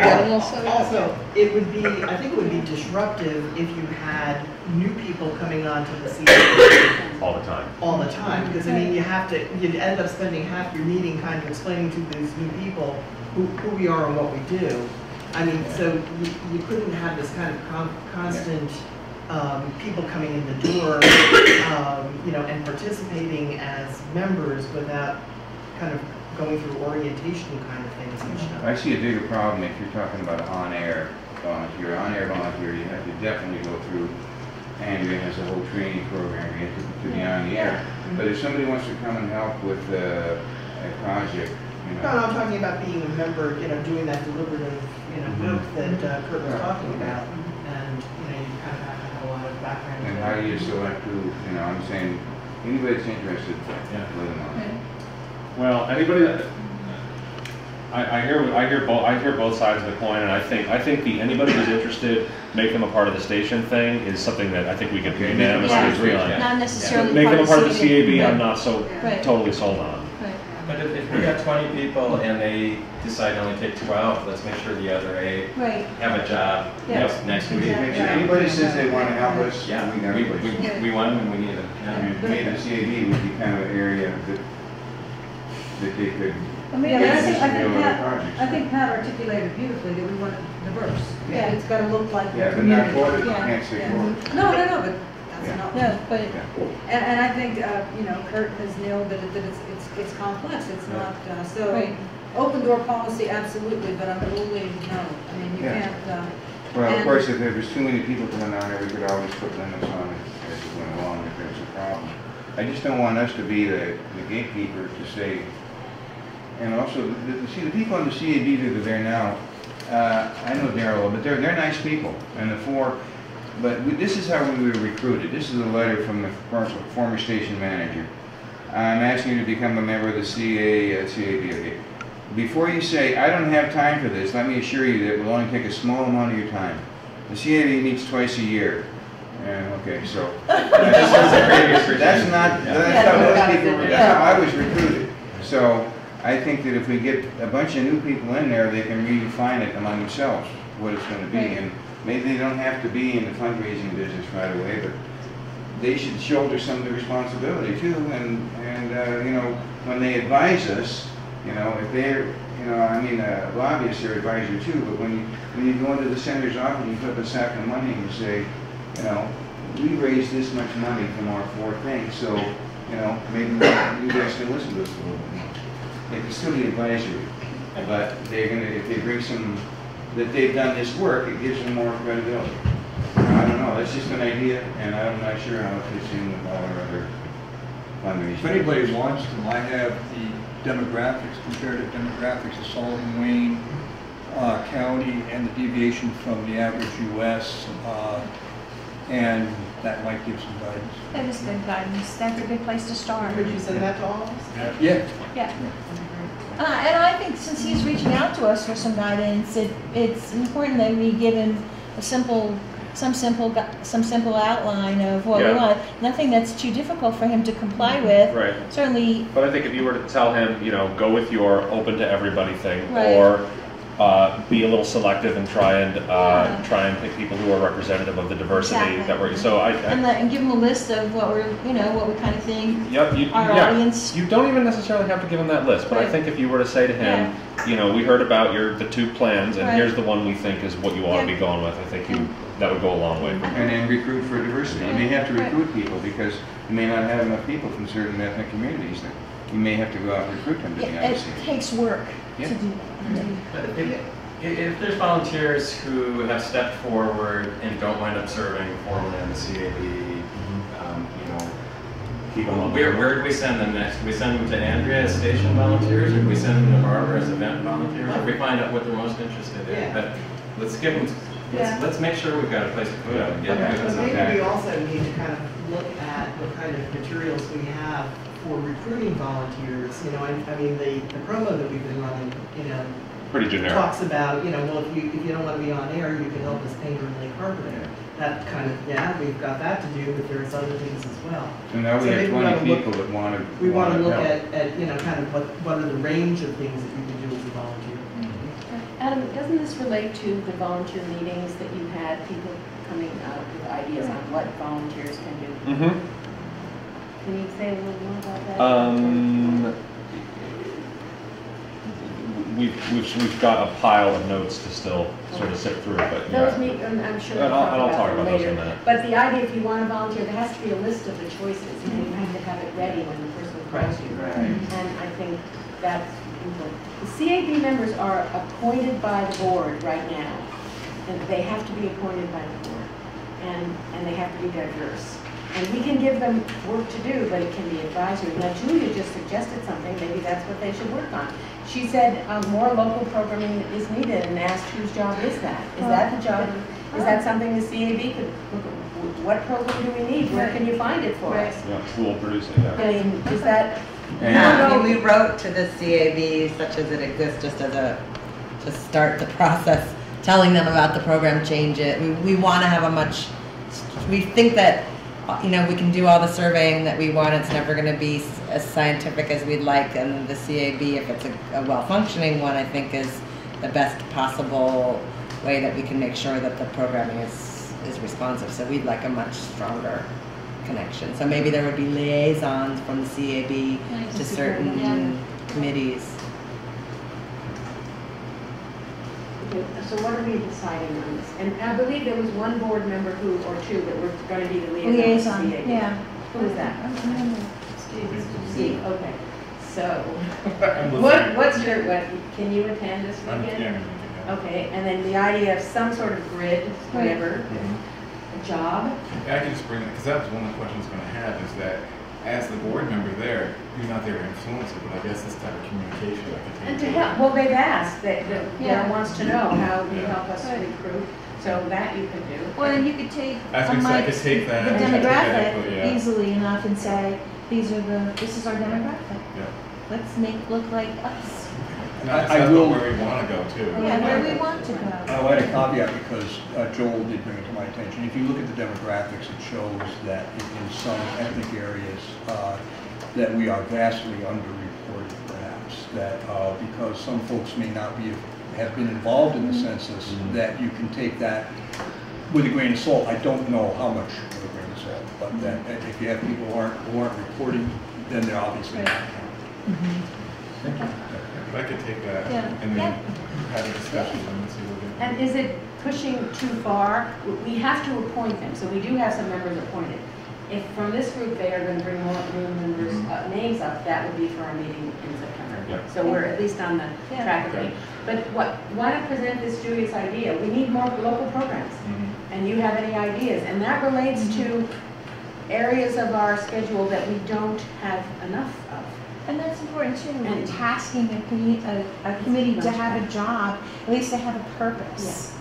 So, or at least one task that they can work on. Right. Well, their task now has been Yeah. grow their numbers, which Right. they're, you know. You're succeeding wildly. There was also, when Tessa and I talked a bit earlier in the summer, I was asking, what were your gifts and interests? And your idea was, how do we have some programming that's more for youth and youth at the eastern end of the county?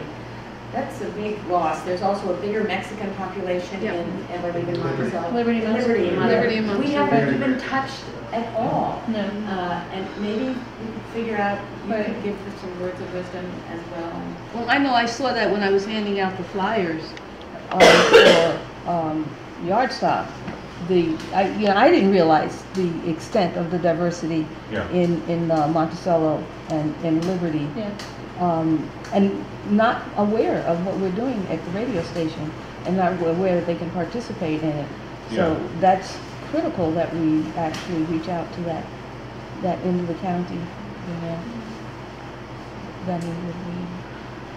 And another thing that came up is there were a lot of people who wanted to know how they can do programming, how they can host programming, so. That's a good thing. Yeah, that's a good thing. Yeah, that is. Yeah. When someone calls, I mean, Mhm. if you tell them to call the station and then the Yeah, call comes that's in, what I and usually- then that's- you or Andrea. That's usually how I invite them in, Yep. basically. Take them, give them a nickel tour, and see if we can scare them off, and if we can't, then we go down there. Well, yeah, somebody that you didn't scare off came to one of our executive committee meetings, was gonna do some, Oh, yeah. a jazz show or Who's that? something. Oh, Gail? Who was this guy? Very tall, Yeah. African-American man, maybe, how old is he then? He said he was a friend of, Is he a friend of Ella's? He said Or he was Emma's, gonna, yeah. he sat at one of our Oh. executive committee meetings, Good. somebody told him about it. So he was there and he told us he was interested in doing a jazz show and we encouraged him. Good. I had spoken with him, and I had encouraged him, and I hadn't heard from him for a while. Okay, well, he came to one of our meetings, Okay. so reach out again. Okay. Okay, I think If we're going to appoint, are we thinking we're appointing CAB members in December? And if so, do we need to decide, or do we want to? we have whether some we're appointed already, and I think the quick thing, if this is correct, that if they're new from the 20, if that committee wants to put forward other names, bring them forward, and we will do it. As far as more attendance, that's fine. More attendance, the better. But we have to appoint the members. okay? The Right, way but if that- they're going to, if they put forward 20 names in September, if that's, if that's their desire, are we having that discussion then, or are we having that discussion now, I guess is my question, whether we do what they, whatever they. Just when they have your meeting on Sunday, they may want to discuss this. They're having a meeting on Sunday, right? Right, but What's Like, we're harder saying to they make should a go with this quorum? direction, then that. Yeah, if you have 20 members, That's that's a tough. tall order. Yeah. Well, yeah, but it's just as difficult when you have Yeah, eight, they do. you know. If they want 20 members and they want to put the names forward, maybe just say, okay, we have to vote on that. But people can attend meetings and discuss things without sure. Need a member. members, formal members. Yeah, I'm just wondering if we need to decide what we, whether we're the What we're open, recommending. Right. whoever wants, or if we want to say, like the PC, who has Right. kind of decided, we're going to leave some positions open in order to deliberately seek out people who Fit the fit criteria. the criteria. Or is it, do we need to make that decision tonight, or do we want to defer until we're presented with a list of names on? I think we should defer. Well, Yeah. if the CAB, if they, let's say, they say we only want 15 of the 20 people, then we should for sure find out, we should contact those other 5 people, we should find a place for them. Just like the people who apply to the MVOT, we should, they showed an interest, we should And try I'm- to figure yeah. out a place for them. And they're probably, that with 20 people, if 15 are participating, those extra 5 will be filling in, like you said, floating in and out of the experience without actually being in all the meetings, because everybody's not going to be truly active for the whole year. So you have that little pool that will. The way our bylaws are Settle out written over now, here. and those are the ones we have to go by now. We have standing committees that have to announce their meetings a week ahead, they have to take minutes, and the members have to be approved by us. And I know this came up with the facilities committee, they in discussions with some of the members, we really need work groups. That aren't appointed by anybody. We need some people to investigate the ramp and look at, and when we look at the bylaws, which is one of our agendas tonight, we need to understand, where do we want to change the bylaws? Do we want standing committees that way? However, the CAB is not a standing committee, it's special, and we have to follow that. Okay. So the agreement was we're going to wait to hear what their feedback Yeah, is. right, yeah. And you're gonna go, and the idea of the list, if they want a task, the one is how do we, the program committee wants to know. We need to look at more programming with what you might have. I feel like this is difficult because I know none of us want to prolong it, but I just wonder if we would be more responsible giving them a number of members, because otherwise we're setting up this. 20 members is an we're setting up kind of a sloppy situation. Have you ever been on a committee with 20 to be honest? Yeah. I feel like it's a little unfair to Darryl to have him give us 20 names and we only approve 12 of them, and then there's 8 disappointed people. But he has 5 already, correct? So. Well, those are from the old committee, which were appointed in 2010, the same time I was appointed. Okay. Martin, how many people are on the committee? Now? No, and before.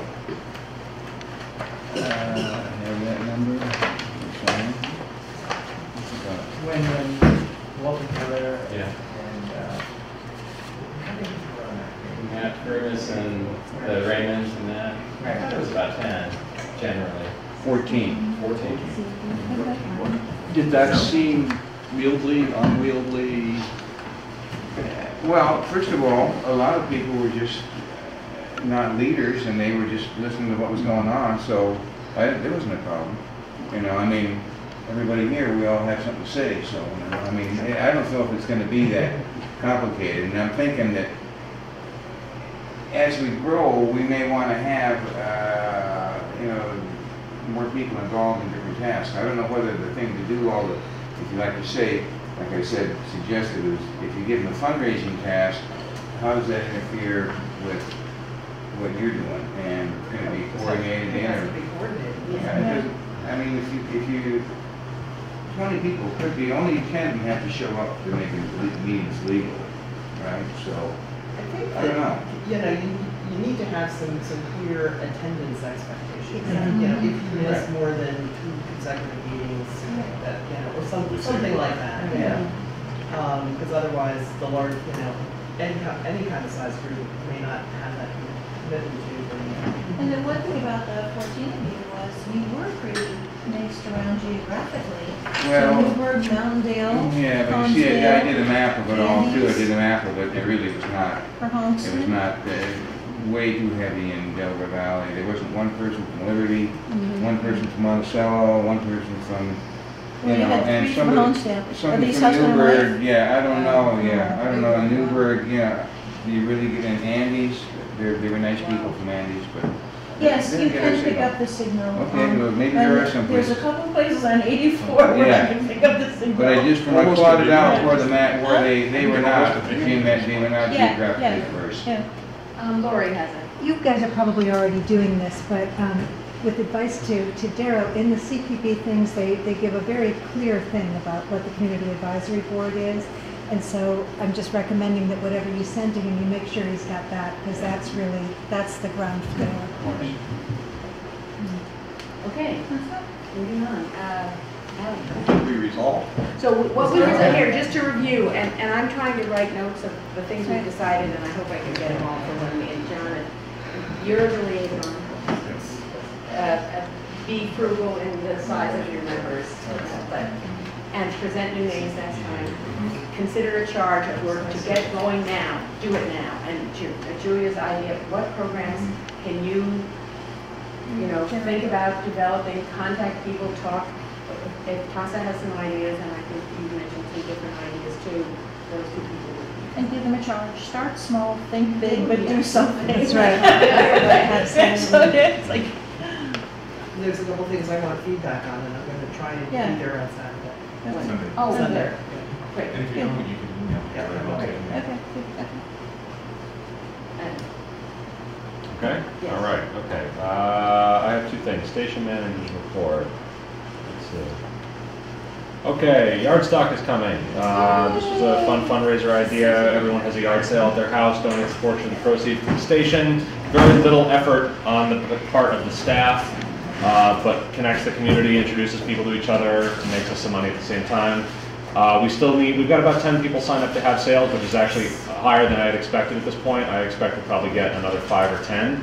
If anybody here wants to have a sale at their home, yard sale, I have applications. If you want to fill one out, come see me. I've also got flyers if you would hang them up. That'd be super. We did get a bunch of volunteers to come in and drive off to different towns and paint the town yellow with flyers, so that was great. Beginning of last week, we had 3 volunteer focus group sessions where we sent messages out on a listserv and invited volunteers to come discuss the volunteer program at WJFF, and they were hugely informative. It was just really remarkable to get a bunch of people in the room together and ask them what they thought about things and see where the discussion went. We kept it on track. We had a bit of an agenda, and we took notes from everyone who was there. Then we sent the questions out to the whole listserv for anybody who couldn't be there, and I've collected their responses. Some of the things that we talked about were things like how to bring lapsed volunteers back into the fold. So if somebody was a volunteer for 5 years and then moved away and then came back and they want to be a volunteer again, what sort of what retraining do they need? What reorientation do they need? What do we train? How do we train a new volunteer? Do we track volunteer hours? Yes or no? Some mixed responses on that. And we're working on sort of summarizing the results of all of this, and there are a lot of results. We have pages and pages of notes. Wow. But it was just really useful, and I want to keep doing this for other topics in the future. Great. How was the city? So I'd like to keep doing this on a somewhat regular basis, just to ask questions of the people who are doing the work. Some people have some things that you would never have thought of to contribute. Let's see. Since we last spoke, we've had both our dance party and ice cream social events, which were really fun. Again, not a ton of work for staff. Looked good to everybody. Whether they came to the event or not, they heard, oh, JFF is doing a dance party. Oh, JFF is, so I think the more of that that's out there, the better. And Friday was really a bad day for you guys. We did it on Saturday. Yeah. DJ thing. That was Friday, wasn't it? DJ thing? Maybe not. Maybe what? Dance was on Saturday. Yeah. Yeah, Friday is not the best day to do an event, though. We filed our taxes on time. Okay. New programming. Julia kind of went through it. I just, from my perspective, the process to get these 2 programs on the air and to get a time change for this other program took kind of a little longer than I think it should have, but it was done really deliberately, really carefully, and really openly, and that just felt great to me, and I think the PC is on a really good track. They're adding members, they've got a chair, they're talking about things the right way, they're staying open, and I'm just excited that things are, that leaf has turned up that color. Let's see. Actually, I'm gonna just rearrange this so we can talk about it again. I'm working with Earl and a couple of other independent engineers to come up with just estimates on how much it's going to cost to overhaul our studios in Jeffersonville and what the best plan of attack is. Right now, it's looking like doing everything at once might be biting off a little more than we can chew, so it might be worth first overhauling the production studio because it doesn't see daily use. And then once that's shiny and new, we can actually run the station out of that new studio for the week it will take to overhaul Master Control. I have an appointment with one engineer tomorrow, and then another one is I'm working with, I'm just sending him drawings. He lives in New Hampshire. And once he gets drawings, he will come out and take a look. We have put all of our production studio audio storage onto a new file server. That lets us access it from any room in the building reliably. Knock on wood. There is a little kink or two, but we're getting them ironed out. But we've basically got everything, all of the audio that people have been working with for the last, I don't know, 5 or 6 or 7 years, backed up into one place that will be accessible from anywhere in the building and eventually anywhere in the world as we get the VPN kind of squared away. CAB, again, sort of same tune that I had to sing about the PC and their process. I think the CAB is on the right track. I'm just hearing that they're getting new members, and that process to becoming a member was very open, and we put promos on the air and on the Facebook page, and that's, you know, the CAB, as I had known it in the past, was very selected by, you know, the manager and the board, and it wasn't such an open process. So I just think, again, what we're doing looks and feels really good. And the CPB auditors have issued their draft report, which I sent around. Everyone had an opportunity to look at it, I hope. They're waiting for us to send a response letter to that report. Once we send the response letter, it and the report go to the top of the heap, and it takes another 5 or 6 months, and then they issue a decision, and the document becomes public. So this sort of segues into the next item on the agenda, which is response to the CPB audit. So,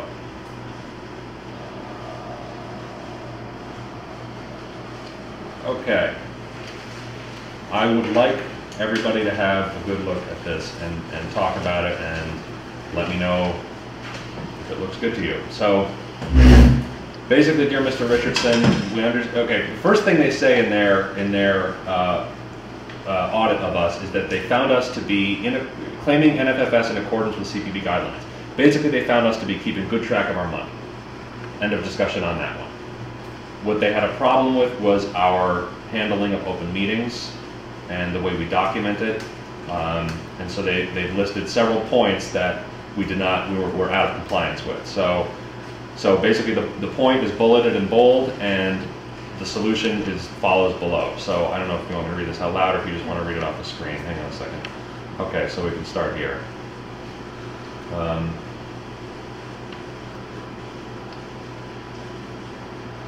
assume we're on the road to compliance for all this. Basically, I mean, you can, if you want to take my word for it, we will. Everything is set. We'll be good with everything.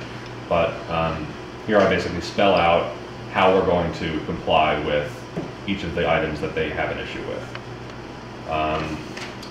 We're required to make on-air announcements quarterly explaining our open meeting policy, so we're going to start doing that. That's a pretty easy one. We did not have evidence that we had been making announcements. When we announce a meeting, we have to actually keep a record that we have announced it. So that when they say, when did you announce your meeting? Did you announce it 7 days ahead of time? We need to be able to say yes, because look, here's the screenshot of the website. So I you know, when they came here, I started taking screenshots of the announcements of meetings. So we've got a pile of those already.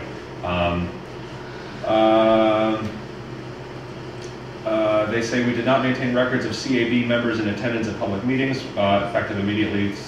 Every meeting there's going to be minutes taken and kept. That's what we should have been doing, but we were not doing. We did not always provide written statements explaining the reasons for closing a meeting to the public. So when we go into executive session, there needs to be a written statement in the minutes explaining what the reason for going into executive session was. In many instances in the past, we would list to discuss personnel matters, but in some instances, we did not list a reason at all, and that's what they took an issue with. So just every time we go into executive session, we need to list a reason. They want us to actually write policies and have them available online with how we deal with these several facets of their requirements: open meetings, open financial records, our CAB, our EEO status, our donor list, and political activities requirements. So basically, they want us to put on our website somewhere an explanation of how we meet all these requirements, which I've typed up and had approved by their Inspector General, and all we need to do is just post it on our website. And I'm pretty sure I sent that document around as well. And could you remind me what the requirement is for donor list? I saw your... Yeah, basically we can't give it out. We can't sell rent, lease, anything, and we don't. But we need to basically just say that we don't. It's sort of a funny thing, but we just need to say how we deal with these things. We don't have to provide that list to them either. No, certainly not. We just need to make a public statement somewhere where people can see what our policy is on this. It's just going to, for now, it'll go on the website near the section on Board of Trustees, basically. The suggestion has been, a lot of stations do a wiki, which is sort of like an online encyclopedia that people could easily flip through to find just different pieces of governance information. So I might recommend that we ultimately consolidate all of our governance information into one sort of easy place to click, one click, and here's everything, you know. I think that would do nothing but look good. They recommend in their report that we basically provide documentation of all this to the CPB for a year, quarterly, no problem. And I'll say here, yeah, we'll do that. Finally, their final recommendation is that we be penalized.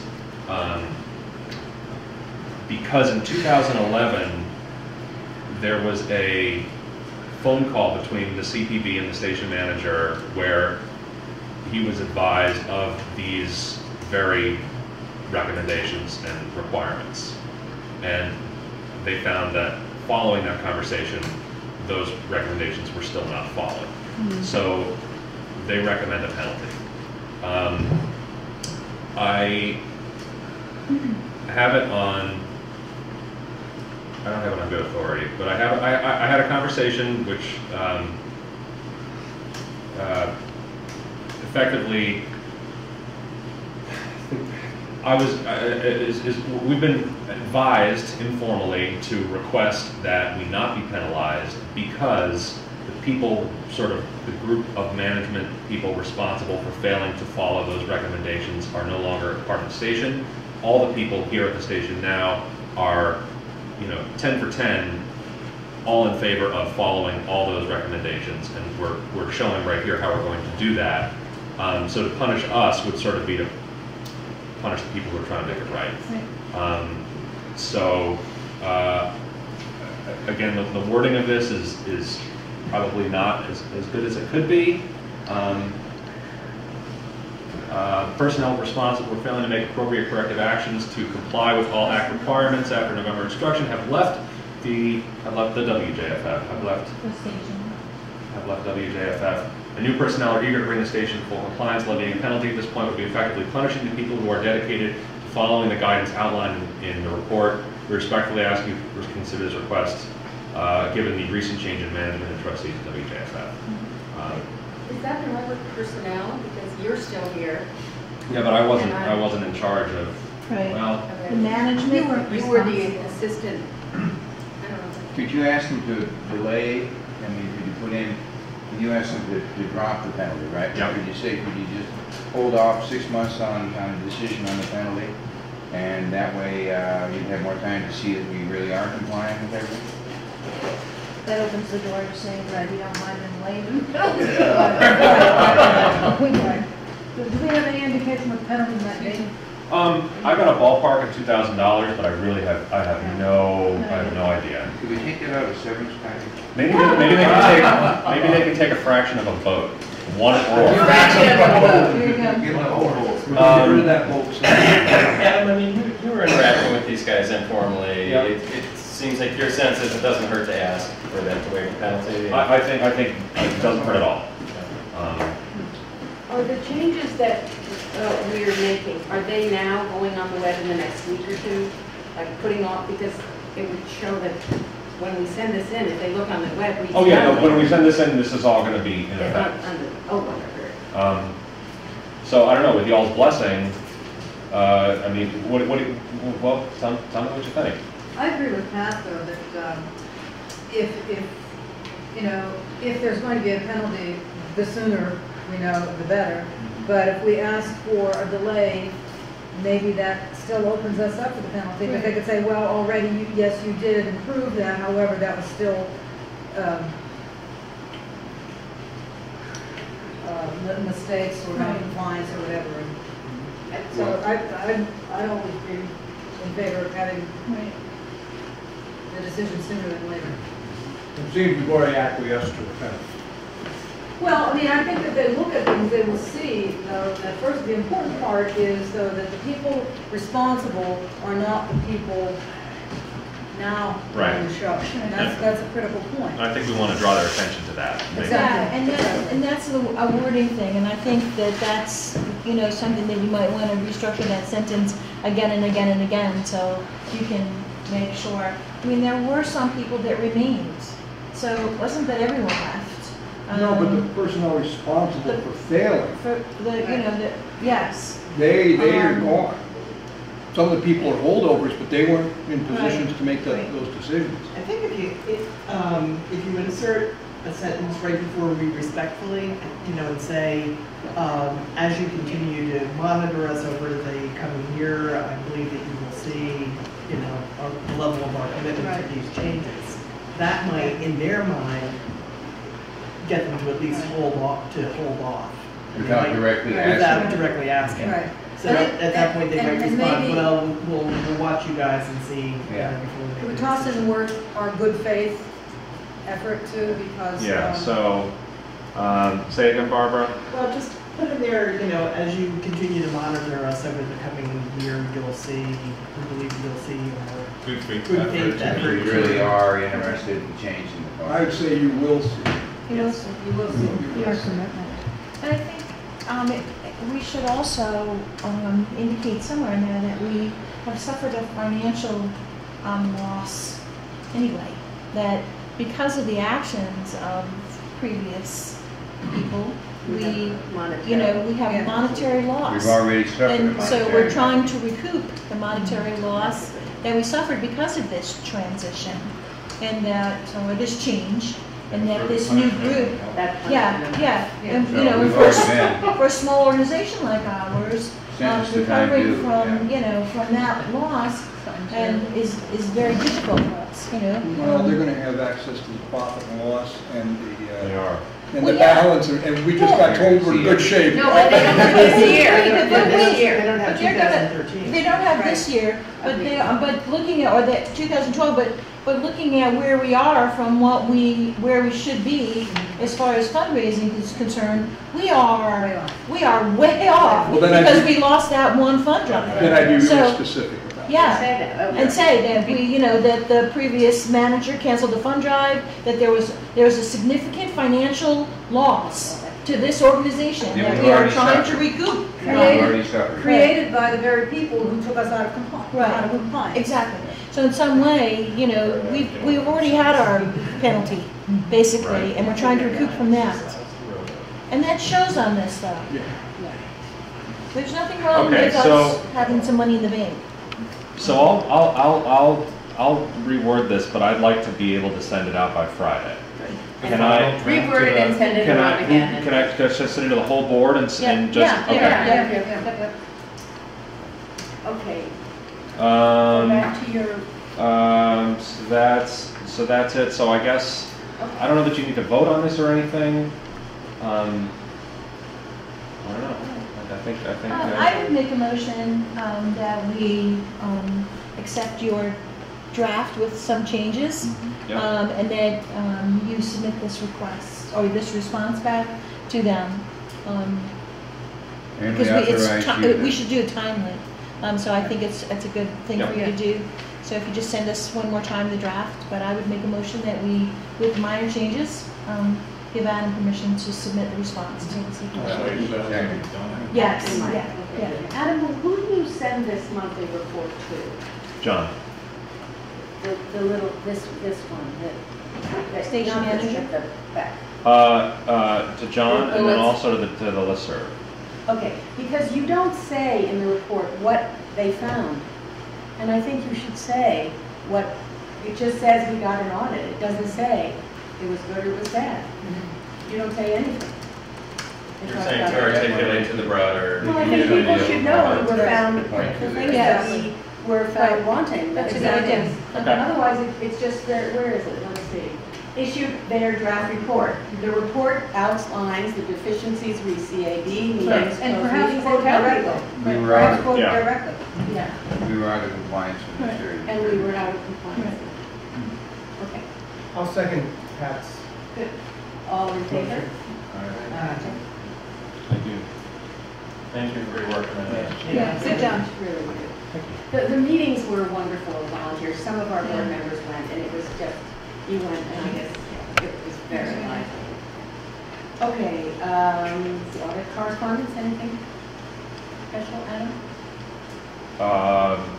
Except the CPB back.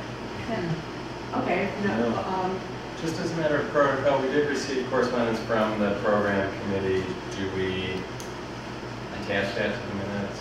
Or, no, it was sent to the whole board during... I think that's what we were hoping. John was asking if we can have everyone submit a report in writing, because then it can go as up to. If we have to take that as correspondence, we'll always do that. Right. Julia's email detailing program changes, should we attach that to the meeting and consider it correspondence? That's internal business. Yeah. I would think that's not. That's not, yeah. That's not, yeah. Okay, conflict of interest. We have the IRS form that everybody looked at last time. Laura's advised us to go ahead with this conflict of interest, and since we need a motion to accept the draft policy on not-for-profit, on the conflict of interest that the IRS has. Move that motion. Someone please. The way this would work is that we would agree to this now, and when we do our bylaws, we can either incorporate the text of that and tweak it a bit differently then, or we can just reference it at that time when the bylaws are up. I'll make a motion that we all agree to sign the conflict of interest forms as presented. Sonia, did I understand you to say that we might revisit to change some language? If we want to put it in the bylaws, body of the bylaws, Lori has said that might. Or we could incorporate it by reference. Or incorporate it by reference. Because I'm looking at a document that says draft conflict of interest acknowledgement form. Is that what? Yeah, that's Yes. just. Right. But that's not the policy, that's just what Well, you people have would some sign every year to questions. say Yeah, they read and I have understood it. I have a couple of questions, and the most driving question to me is this language. Please go 1, 2, 3, 4 lines from the bottom. Yeah. Oh, I'm sorry. I understand that WJFF is a charitable and educational corporation. That is stated in the bylaws that now, and that's what I think we have to really look carefully at, because that was changed from the previous bylaws. The word charitable was... It's an education corporation because it was, its incorporation status is through the Department of Education. And charitable, so these are words that you can either look at generally or very specifically. And charitable in the sense that it is a 501c3. Right. You know, I don't think that this sentence is a deal breaker if it's not there, but what this is really aiming to do is for people to acknowledge how important that this is, and that they're signing this because, you know, they're aware of that status. I actually think the wording is exactly, almost exactly what we passed around before. In that report when we answered all the questions, I know specifically they asked about educational organization, and there was something that referenced the 501c3 and the charitable thing too. So that's, I think that you're right, it's more generic. What report are you referring to? The one I passed around, the annual report that was with the tax, it was in a black. There it is. Yeah. The tax return? Yeah, but there was a questionnaire in there that was attached to that with pages of questions that we had to answer. Yeah. And some of them referenced educational and... Because you're chartered by the Board of Regents. Right, okay. So, that's the educational, but as a proxy, I'm just looking to see if there's actual language here. I don't think that anyone could quarrel with describing WJFF as a charitable and educational corporation. It's educational because it's incorporated under education law.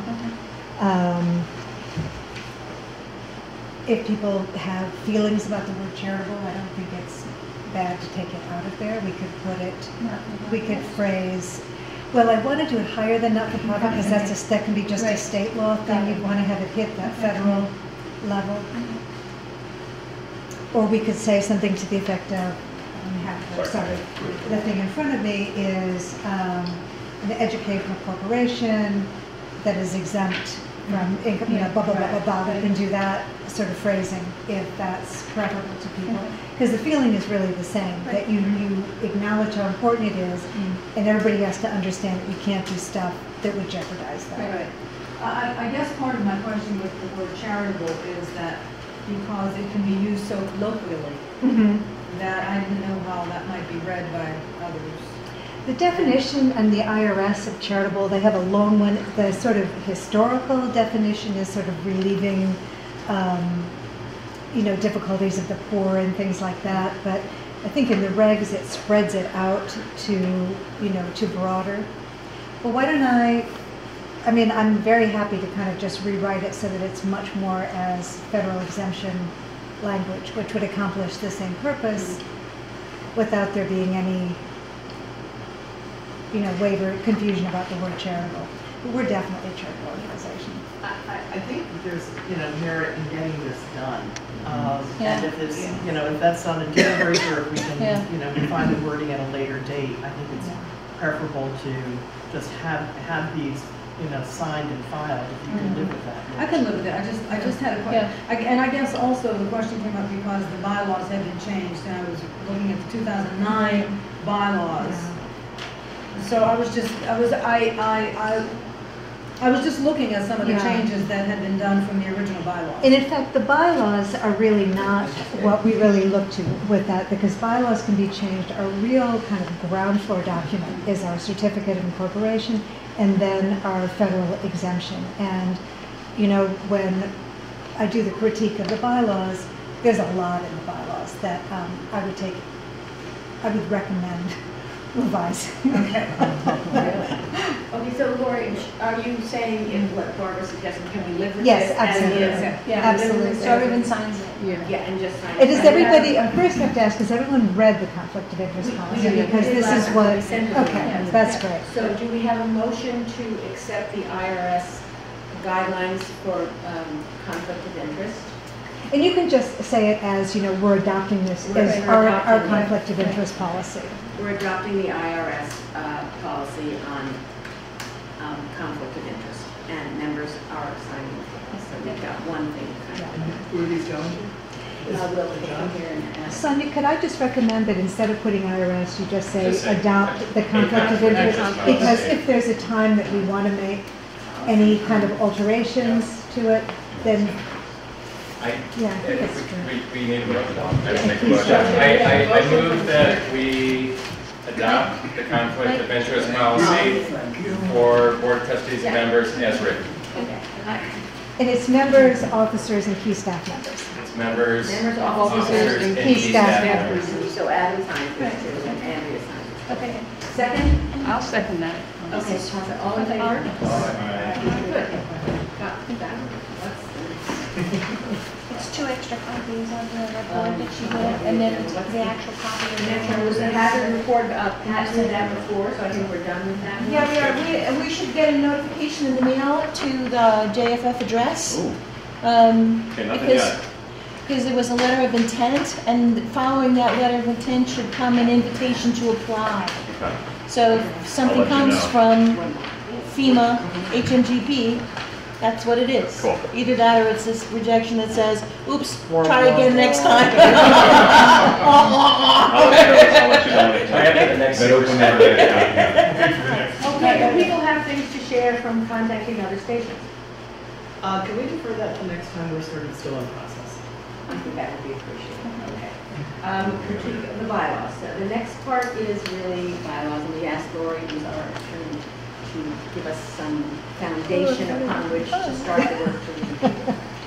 All right, so I've already circulated, well, let me start from the beginning. So I looked through the station's bylaws. In fact, when I first came on to work with the station through the transition, there were things that jumped out at me about the bylaws. And I'm going to go through some of the critique, but my bottom line is that I highly recommend that they be overhauled. As I'm sure you all know, bylaws are a procedural manual of a nonprofit organization, and they set out the governance rules and processes, everything from how directors are elected to the role of committees. And one of the best things a board can have is a good, straightforward, functional set of bylaws. There's quite a bit of flexibility on how bylaws are written, but they must accord with the certificate of incorporation and all applicable laws and regulations.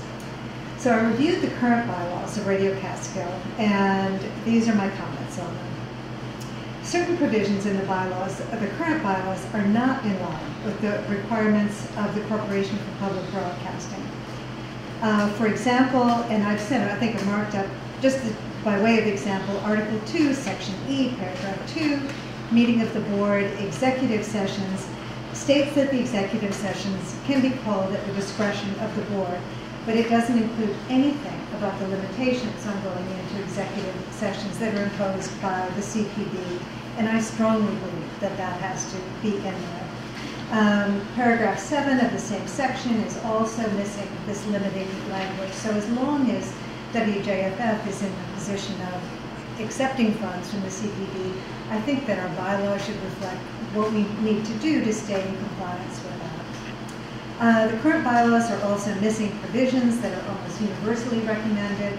Conflict of interest policy is one. I think that adopting this one now is a great thing because you've got one in place, but we should either incorporate it in whole in the bylaws or incorporate it by reference so that it becomes really part of the operations manual. One of my biggest comments about the bylaws is that they're not easy to follow. Information on one procedure or one officer's responsibilities can be scattered throughout the document. And so that it's really time consuming to make sure that you've covered everything on someone's responsibilities. And I think it really risks missing some crucial detail because it's tucked away. Even the formatting makes it difficult to kind of clearly read. There are some provisions, such as the section on the volunteers election and the section on the finance committee, that are overly vague and are incomplete, and I know we've talked about sort of definitions for things, so I think there's a lot of clarification and refining that can be done in the language. You don't want this to be a document that people put in a drawer, never look at again, and then just carry on. This should be a living, breathing, working roadmap on how to get things done. In fact, when it comes to committees, and I echo what Julia said, the powers given to committees are extremely broad. And one of my biggest recommendations, if there's to be a working group on this, is that the board consider, I guess, two things. Right now, there are a lot of standing committees. Some of those I think are very important as standing committees. Some, as Sonia had mentioned, might function better as special or ad hoc committees, you know, depending on what duties you want them to have. But the way that some of these read now, they seem to have taken duties and responsibilities away from the board in a way that I think is unintended. For example, the program committee, in the current language, it basically takes care of everything. That's a huge brief for a group of people to deal with, and also you don't want it to ever usurp board oversight. Also on committees, the current bylaws provide no term limits, and that's really unusual. You never want to have a committee that people are there essentially forever. You want to be able to have experience of people who've been there, but you also want new blood. You don't want something entrenched. And that, I think, the working group would talk about whether it makes sense to do a 1 year, 2 year, 3 year, or much like the board itself, to do some staggered terms, so you have that combination of continuity and institutional memory and new blood. One other point here, Article 8, is amendments to the bylaws, and it's missing some key information that's actually in the certificate of incorporation. And the certificate provides that in one instance, which is if the board decides to change the range of the number of directors, that cannot be done by a majority. It has to be 2/3. And so it's highly unlikely that someone would go back to the certificate to look for that. They would go to the bylaws for that. And I think we need to pull that in. So I guess that's, I could go on in kind of minutia, but I think those are enough reasons that I would really recommend that you overhaul these. I've sent to Sonia and also to Midge 2 copies of model bylaws, neither of which I would suggest just adopting in whole cloth, because there are some very special things about WJFF and the CPB things and volunteers and other things. But both of these models are promulgated by Lawyers Alliance, which is a New York City group that advises nonprofit organizations.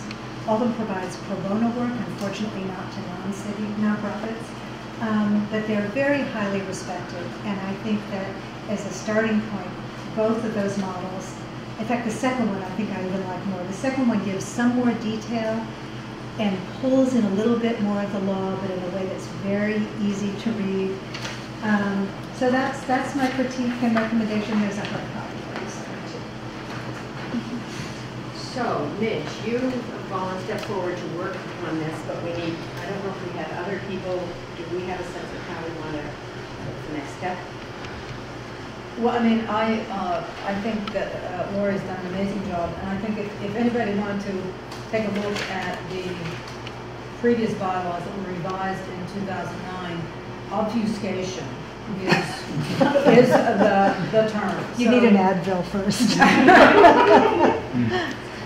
So anyway, yeah, I would like to continue working with Lori because, and we haven't met in person, we met for the first time. I know, we just met tonight. And it's very clear, the important changes that the clarity in this, and as she said, there are things that are particular to us, but we've got, a really good, working document here, a large improvement, and I haven't even finished going through it, but it was very clear in the first half that I did, so however I can work with you, that'd be great. That's right. Well, just as to throw out a suggestion, what might be helpful is that if you and whoever else is on this, if we all met and actually went through some of these provisions step by step, and then there are things that are really so in the purview of the board, and some of that is really the committee descriptions that I think the work group could do on its own, and then I would review it. I wouldn't, just trying to think of the financial frugality of the station, not have to be at everything. But I think it would be helpful if we all sat down and looked at the nuts and bolts together, and then decided, pointed out where there are areas that the work group could present something to the board, especially restructuring committees. And perhaps that's working with the program committee on their ideas that are coming through, is to kind of bring everybody into the tent. So, yeah, I think it should be at least two other people, or at least 2 or 3 of us working with it. Me too. I think that sounds good. Is it possible that this will be multi-stage, maybe do the committee chunk and then all the other bits, or we're going to be able to tackle it all at once? I don't think personally, I don't think there's any reason to not tackle it all at once. I mean, I think that you could have, if you wanted different groups on committees, or, coordinating with the program committee. But particularly since the bylaws are out of compliance with some things, it seems like there's no time like the present. But that's my view. I agree. Okay, so we have a work, we have a work, you are the work group, so we have a work group, which means that we can say that we can pick a date for meeting at such a time, such a place. We can put it on the list, or if people want to come, they can come. Absolutely. We need to have a couple more board members to come. I mean, it's not really a deliberative meeting in that sense, No, it's that, just a discussion. but in the interest of transparency, if people wanted to go. And I attended. Okay, excellent. You say you that's correct. Yes. Because there's even something in the old bylaws that I don't understand, but I want to ask you what it's supposed to mean, because why is it there? There is quite a bit. There's one that's just, Well, there's also one that jumps out at me that I don't know how well you feel about it, but is this requirement that anyone on the board make a financial contribution. Yes, and, yes. And that, I don't know, that just ignites my ick factor. When we interviewed someone had called me and asked how much do you think I'm supposed to give? I think it's very embarrassing. I think it's critical that every member of the board be a contributor. I'm not gonna tell anybody what they should contribute, But they but I should. think they should make a contribution. And I would say the programmers as well. That's quite common. Right, The that's common. Fishers are at the point, we can't afford any more boards. Well, yeah, We'll take votes, okay? Yeah. the Catskill Art Society has a caveat in their bylaws that said that you must as- be. you know, if you're a member of the board, you're responsible for $1,000 in contribution to the art society. They don't care how you get it, and you can give it It's yourself, called give or get. give or get, or or some way, shape, or form that if Come up you with. take this seat, you need to. If there's a financial requirement to sit on their board of directors. And that is very common on some boards, but we have a working board. That's right, this is a This is a hands-on different board. board. This is, But if we're asking other people to contribute, Yes. we ought to be There should be willing to something. contribute Lead by ourselves. example. And, the amount is our own personal business. Mhm. My issues with it when I read was that there was no, I had some government financial budget experience, but it seemed like there was no stopgaps to prevent, there was no public transparency of what expenditures were there. There were some budget items that were way over what was budgeted, and there was no proof that it was agreed on by everybody. It may have been in an executive session, they decide, let's do this, and the public didn't know that. And there should be some requirements for changing to the budget. If you change the budget substantially, that it should come before the board and be I would definitely Yeah. say, Yeah. I mean, Yeah. budget is Yeah. like a core thing. core And then we duty. found as we were looking out, there was some substantial budget changes, and you wondered, how did they talk about that? Well, who decided that? Yeah. So that should be, there should be something mentioned in our. Okay, so we've agreed that Midge and Pat will pick a date and a place for this work group on the bylaws. Right. And it will be sent out on the listserv and put on the webpage. We're having a work group. If you want to come, you can come. Okay. Sounds And good. then, could we think in our mind that we could have the bylaws done by April 1st? Oh, without a doubt. Yeah, without a Without a doubt. Maybe Christmas. Yeah. And then That's more also my figure out thinking. how we're going to involve the CAB and the bylaws. And to that extent, I think that there is a lot in, and I should recheck the CAB regs, but since this is governance and a lot of this is, at least, if not dictated by law, at least has legal parameters to it. I don't think that you need anyone other than the board involved in discussion of how long the terms of directors and how many directors on the board, because then April of next year would be a dream. But maybe, maybe it is the sort of the softer areas of duties and roles. Well, one would be the volunteer election. That would be something okay, so let's. Yeah, and I think even if we were to have it ready by the end of the year, I think it has to be aired. There has to be a process. It has to be posted someplace. You have to have a comment period. You want people to make some comments back at you before it was finally adopted. And Okay, any new business?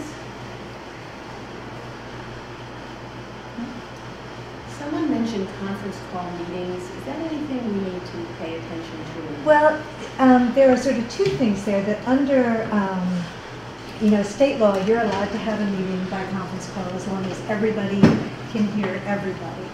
The CPB factor that comes in is if you're going to have a conference call in order to stay on the sweet side of the open meetings regulations, you have to post the number so if somebody wants to attend by listening, that they can essentially attend. But you need 7 days. I think so, unless it fell into one of Emergency those like meeting. emergency meeting types of things. And when I talked to the people at the CPB, I mean, they definitely understood that sometimes, if the house is on fire, you don't wait 7 days to call the fire department. You just have to do what you have to do.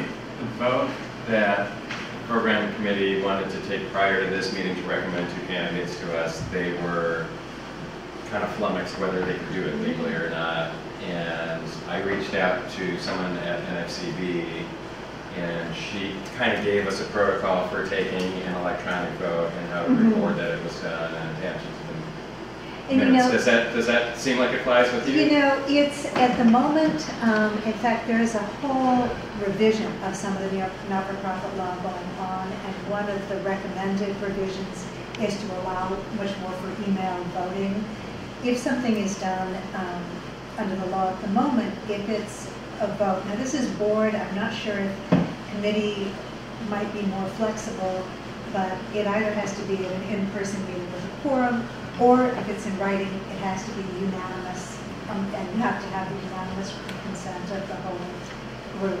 But I have to tell you, I'm not sure if that would apply to a committee to the same way it would to the board. But that's got to, it hasn't changed yet, but there's a big movement of a lot of nonprofit heavyweights pushing to change the law in that way. I think we're still looking for clearer guidelines that are just understandable. Yeah. And they were going to, NFCB was going to send us some best practices that they've drawn up for specific stations that they thought we might be able to glean from a little less legalese in some of the CPD stuff. That would be, and that one CPD document that isn't the statute itself, but the sort of plain English one, I think that one's pretty, that one's very good. Yeah, for sure. Could I ask a question? If there's a committee that has 7 members, okay, 3 of them show up, okay, so it legally can't be a meeting because there's no quorum, right? And those 3 people decide to sit there and chat for an hour. They can't vote on anything. Have they broken any rules? I guess it depends sort of what they're chatting about. If they're going through all the agenda items, that's probably unwise. Usually what you're allowed to do if a quorum is 4 and 3 people show up is you can vote to adjourn to another time. So I think that's like, it depends. I think it does, if 3 people are sitting in the room and they're chatting about things and they say, when we get this quorum together and have the meeting, this is what, we're going to tell them what we talked about. I don't see any problem in that. So notes on something like that would not be constituted as minutes. It would just Right. It would just, so you just want to make sure that it's not, not a meeting in name only, but it's either, but if people are chatting and say, man, I really wish so-and-so would come because I really want to talk about this thing, that's not a problem. But you just want to stay away from deliberations. Well, and voting. Absolutely. Absolutely voting. Absolutely. But if I meet somebody at a picnic, I can talk. Chat away. I'm sorry that I may have missed your explanation, but if you had 3 people on a 7-person committee and the 4th person called in on a phone, absolutely. And then you have your quorum. As long, even if you've got like a cell phone and it's on speaker, right? And everybody can hear everybody. Right. No problem. No problem. Okay. All right, I need a motion to go into executive session to discuss matters requiring the confidential advice of legal counsel, which is exactly the way we have to put that in the minutes. That's right. Before we do that, I know this comes under new business, but I'd like to thank the marathon man over there, videographer. You get your little stool that rotates, so you don't have to be standing up there. And I think it's incumbent upon the board to buy him a tripod if he wishes. That's our idea. Doesn't believe in it. Don't believe in them. The whole thing handheld. Thanks very much. Thank you. Okay, a motion, who's making that motion? Could you read that again for me? The motion, it's not exact, motion to go into executive session to discuss matters requiring the confidential advice of legal counsel. No, it's right here. Right here. Right there, in the agenda. Okay. I'll make that motion. Pat makes We're it. returning to that Joel meeting. seconds it, okay. And Since we have no public here. And I assume we stopped videoing.